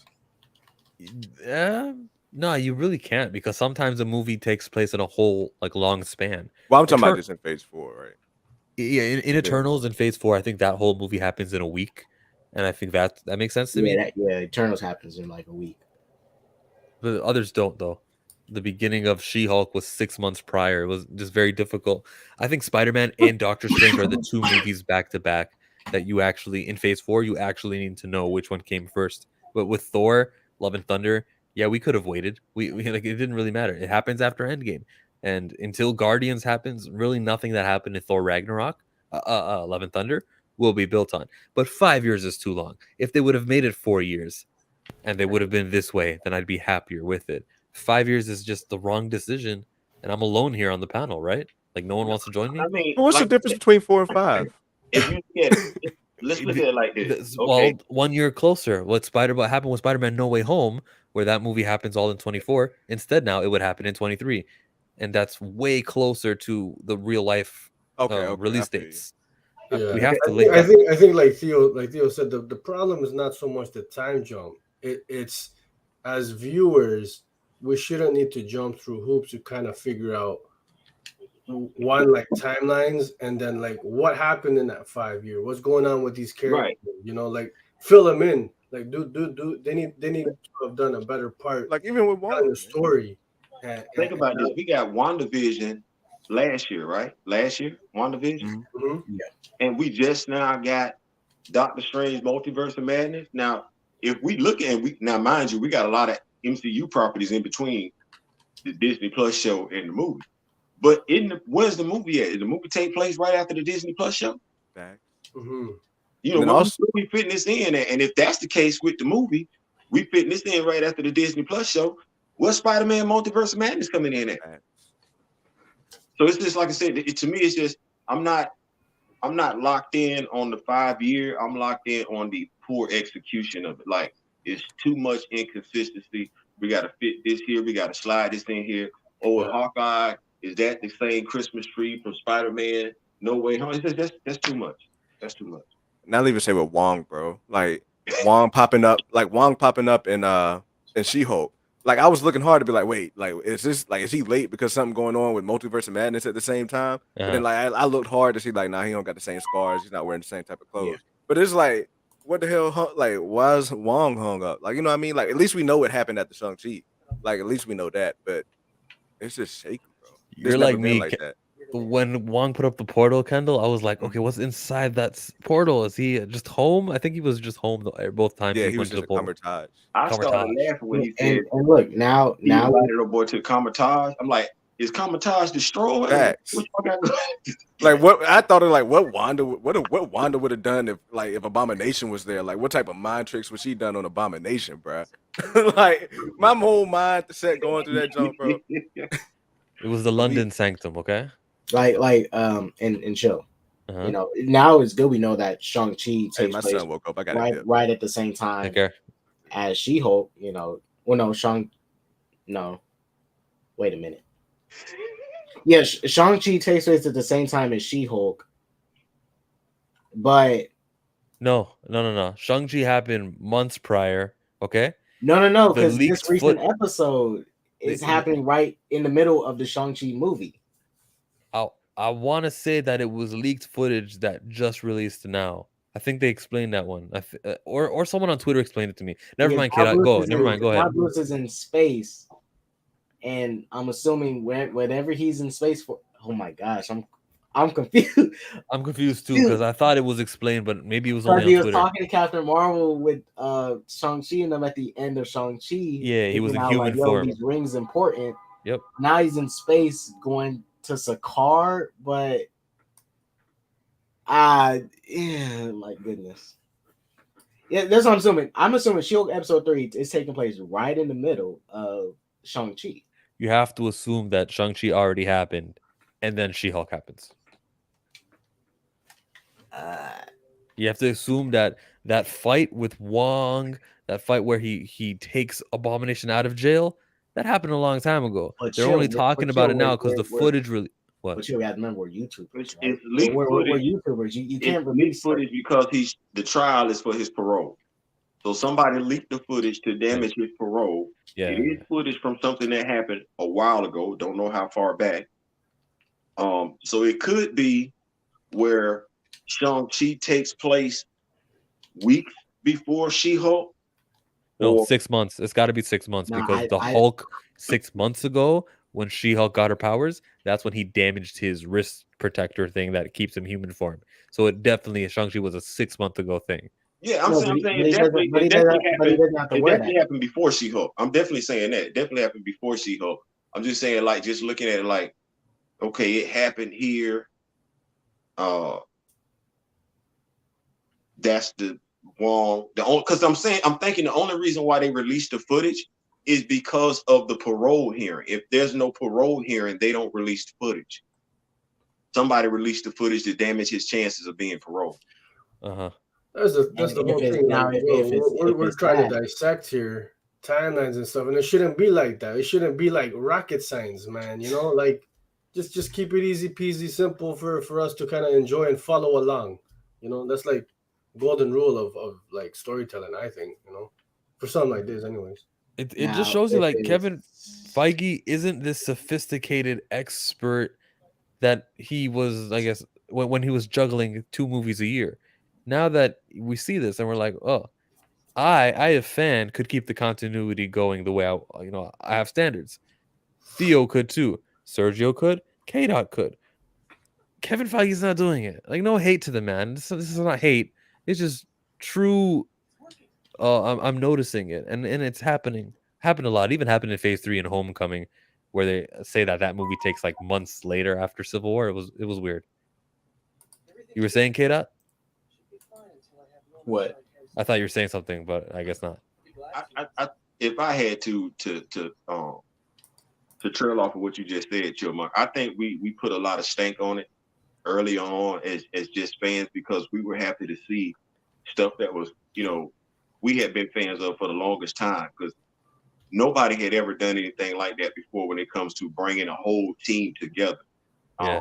He said he was going to do it and he did it. And the plot, now mind you, Kevin Feige didn't write the plot. We got to give the plot up to who wrote the plot for the first Avengers movie. It was a decent movie. Jeremy Renner could have had more screen time and everything like that. But for the most part, we got to give the writers up. We touched on the fact that the first Thor movie was the best Thor movie that they did. at some point in time, we are going to have to sit back and say, wait a minute, maybe we gave Kevin Feige way too much credit, because ever since phase 4, it's been going down. It's been going the other direction. And he is the man over both the comic books and the movie. Chief Creative Officer. So I think it's something to be said. The 33rd question is, who is more greener, Hulk or She-Hulk? That's a joke. What is there to read from the whoa, wait a minute. I'm making a mistake. That's not my 33rd question, because this is one I asked last week. Give me a second. Hold on. Let me go to my actual page. You didn't ask us that. About the Wolverine Easter egg? You don't think I asked you that last week? Nah, because that happened in the She-Hulk episode. But if I go to my actual page, the real 33rd question, if you guys go back down, it says, is the She-Hulk writing too strongly ideology driven? And my answer to that is yes. The She-Hulk show has, I think, Jessica Gao, I think that's her name. That's the writer of the show. And I can see what she sees in the world from this show. I can see the message she wants to push in this show. And then, yes, it is too ideology driven. That's my 33. I'll write it down here. Copy, paste. I don't even think this is a show. Like, honestly, personally, this should be the most like fun show. Like, not because with this character, it's huge miss up. Like, this should be the most fun, like carefree. Like, you don't have to really connect it too much type of show, especially with this character. You know, I saw that little montage of them trolling, like, you know, the certain YouTubers and stuff. But I'm like, I just want to see She-Hulk like have fun and stuff, and, you know, not really care about this stuff. Like, it was more important to crap on YouTubers. It was more important to see all those Twitter tweets and things that they know they're gonna come, which did come. It was more important to put them in that show and tell them, listen, this culture war, we're fighting back. We've had enough. Pow, pow, pow. And I'm like, make She-Hulk the best show ever. That shuts up everybody. Sorry, that's go ahead. And that's what I've been saying, right? And I've been noticing recently, even with Obi-Wan, they keep giving these foolish people ammunition, right? And when you give them this little bit of ammunition, right, and your show doesn't end up being good in the long run, you're doing nothing but fueling their narratives. If like Killmonger said, if you make a really good freaking show that shuts them up and they can't say nothing about it, then you Gucci. Then at that point, they're fishing. They have to start fishing for anything, you know, not fishing for fish. They fishing for plastic and stuff at that point. Okay, I like this analogy. But stop. You can't give these people ammunition because it fuels them even more. And that all the show is doing to give them ammunition and not really like giving me nothing thrilling to watch. You know. I think we're forgetting, you know, not us per se, but I think the creators of the shows are forgetting the point. Just tell a superhero show. I think, you know, like I said, once again, the K-Dot's opinion, and I'm gonna apologize because I've been saying to your credit a lot today, but you've been hitting a lot of great points. I think I wanted to watch She-Hulk. You build it as a comedy. It's supposed to be a comedy, right? I wanted to just laugh. If that's what that was, I'm going in with the expectation you're gonna tell some good jokes and you're gonna make me laugh. But there's a clear message behind She-Hulk, and that's the problem with way too many of Marvel's products as of late. They're wanting to preach a message as opposed, well, not a message, an agenda. Too many times in their latest projects, they have an overarching agenda. As I alluded to in one of my other videos, they're pandering. You shouldn't have to pander to me. There's a difference between pandering to me and catering to me. Chill, you touch on this in your video. You talk about true representation, empty representation. That's what they're more focused on than just telling the story. You can tell a good superhero story and make everybody feel good. Everybody that's supposed to feel good, you can make them feel good just by telling a superhero story. If it's a comedic show, you can make us laugh without having a hidden agenda behind your jokes, the message that you. Am I right? Right, because the show's not making me. Especially when it's hypocritical. You want me to be, and I'm not saying women can't do it, but once again, to K Dot's point, there's a difference between you twerking in the privacy of your own home and you twerking in a professional environment at your job. What message are we trying to send? And don't use Megan Thee Stallion to bail nobody out. Like, I love Megan being in that show. I really, really did. I'm gonna say this though. Megan, there's more to Megan Thee Stallion as an artist than just her looks and her ability to move her backside. That explains so much. And that's why, like, even though that's Megan's thing, like, I'm at the end of my show. I'm like, let me just drop all of my new clips. Yeah. And look, hey, Megan can throw it back. I saw that one video. She can throw it back. But if you see the little interview she just did, she was like, "Yo, I'm Megan Thee Stallion. My first time appearing in Marvel is like I twerked. I'm like Thanos. I'm like, I don't know. They could have done something like, I don't know, let Megan perform a song or something, or just be in it like that though. like just something else besides just her introduction to the MCU is that she twerking. That's personally, I was like, you could have gave her a little something better. Or used her music as it, like use her song throughout the show, like just play her song. Even if it was about her looks, about old boy trying to holler at her, they could have gave us revisit the scene where he actually gave us a flashback where he thought he was hollering at Megan or something like that. Yeah. Like, I'm not knocking it because I'm a fan of her twerk work. I mean, I'm sorry. Pun intended, but I just would have liked to have seen more. I definitely loved her showing up in the show, but I would have loved to have seen more. I just went. Right. I like this one. Oh, and just to bounce off of Theo's point real quick again, like the comedy aspect. I said this in my first review of She-Hulk episode 1 or 3. I said in 1 and 3. The show isn't funny to me. It's not a bad thing for me. It's a bad thing in this regard. The show is being marketed as a comedy. Because when I think of comedies, I think of like Malcolm in the Middle, Seinfeld, Fresh Prince of Bel-Air, Martin, The Bernie Mac Show, what's some other comedy show? Peacemaker. Yeah, I had to mention the DC show. Like, I can think of a bunch of comedy shows that are actually comedies. Like, when I watched the first episode of She-Hulk, it just felt like a show with comedy elements in it. Like, it felt like a regular first episode with comedy. That's what it felt like. It didn't feel like a comedy through and through. William said, you're almost like laughing every single scene, almost, like back to back. Kate, would you laugh if they used Megan Thee Stallion getting shot as a plot point? You laughed right now. I mentioned in my review, and I know it's messed up. I was like, hey, Tory Lane should have been the villain. He should be the leader of the wrecking crew. Nah, I'm joking, guys. Hopefully that case gets settled. I'll just say this much. Megan's story is not adding up with her side of the situation. That's all I'm saying. Hopefully everything gets resolved. It's messed up that Tory Lanez is basically being he has a gag order, so he can't even talk. He can't even talk about the situation, but Megan can. Shout out Toronto man, them Tory Lanez.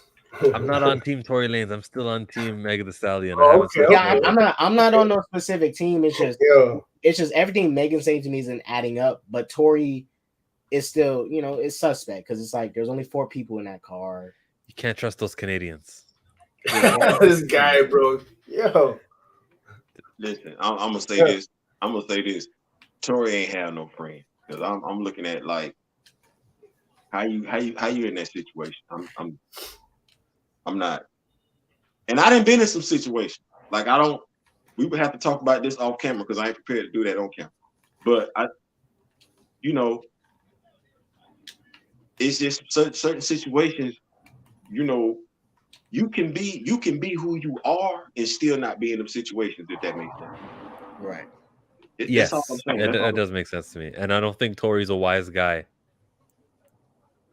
How did That didn't have nobody in his crew that was wise. Nobody in his crew. Nobody. Runa know about Meg? Valkyrie got WAP playing on the speakers in New Asgard? Yeah, she does. She definitely yep, she had goodies from Sierra. I'm sure she's got the up-to-date 2020 song. That's right. They got cable in New Asgard and internet. Man, listen. They got Beyonce playing on all their greatest hits over there on Asgard. Don't think it's a game. That's right. She King Valkyrie, which is I don't know how that is, but King Valkyrie, man, Beyonce, Fantasia, Mary J. Blige, what the girl name? The girl that married Boobie Gibson. What the other female singer? Tiana Taylor? No, not Tiana Taylor. She married the basketball player from the Cleveland Cavaliers. Dang. She sang hurt songs too. Monica. But throw Monica up in there. Keisha Cole. Yeah.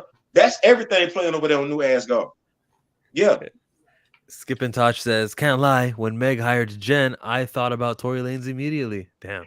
And that's yeah, what's going on, big dog? Hey. Man, listen. NBA 2K, we getting on the courts after this.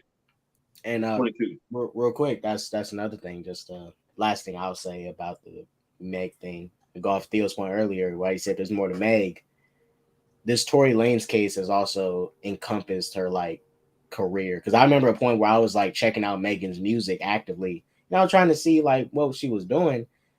And this drama about her has become kind of bigger than her music itself. You know, because there was a point when people saying like, yo, you check out that new Meg. And it's like, now it's like, yo, what's up with Meg and Tory?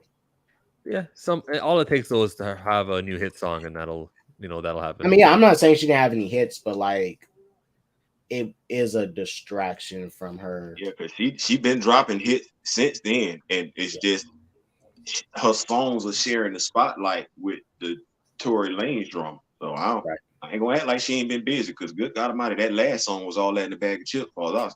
Well, the music video was anyway. That concludes the 33rd Burning MCU question. With thank you to Kendall from Normies to Nerds. You guys can all check out his channel. Thank you to Comic Quirks with Jimmy's vlogs. Check out him also. And I'm Chillmonger, you know me. Sergio from the House of Nerd Show. I was a guest on your show last week, and coming up tomorrow at 11 o'clock Eastern, you're doing more comic book chit chat. Tell them what's happening. Oh yeah. We had a whole bunch of fun with you, Chill, last week. So thanks again for coming on, man. It was a blast. We're gonna have you on again, 100%. Tomorrow, yes, live at 11 a.m., folks. We got a bunch of amazing, dope creators joining us. Julio Anta, Jonathan Hedrick, Sheldon Allen, among others. We're talking something like a summer review special. We're talking best comics, films, and TV shows of the summer year so far. We got some giveaways, signed books, all that good stuff. So yeah, man, if you're free, come hang out, man. You know, win some free shit. Ooh. What about you, Theo Butler? What's happening on your channel? You know, I can't even say right now. There's a lot of things that we're trying to work on. Still trying to get this big comic up and running and everything like that. We're still doing more Black Panther content, dropping more knowledge out there and everything, because I believe the more people know about the character, the more people will desire the character to be recast. So doing that and just basically keeping the movement, boycott Black Panther 2 from being mischaracterized out there in the general public eye. Facts. Yeah. K-Dot, how about you? What's happening on your YouTube channel? Because we were just chatting about the Game of Thrones show House of Dragon, as well as the rise of the power of the, what's it called? Power Ring? The Rings of Power, homie. I did have stuff. I think at most I might game stream today. I did have some stuff planned, but I need to let my body rest because I'm not feeling too well. So I might game stream today, but don't let your body rest. Take it from a friend of yours on YouTube. We're not that important. Go get yourself healed up. Take a day if you can afford to. You know what? Since Chillmonger said it, you guys, yeah, you're not getting nothing from me today. Thank you, Chillmonger. That's right. And Marvel's better than DC. Stop. no, Stop. no. Stop. For now in films, but hey, when we get our 10-year plan going, oh, you done, bro. You're done. I'm sorry, what? You're gonna be a DC fan in seconds. Like, oh my gosh, this Superman movie's amazing. Marvel sounds a lot better. This guy, bro. That's the show. Thanks everyone for coming. Wait, let me read your last comments. Let me read your last comments. He says, "Have a good one, Jared. Have a good one, Chad. It was my first 33 questions show, and I quite enjoyed it. Peace to all." Oh, thank you, Maverick Pilgrim. I don't recognize your name, but I'm happy to see you and new people joining in on some of the fun. Lord of the Rings, Rings of Power. Thank you. Peace and peace. Toodles.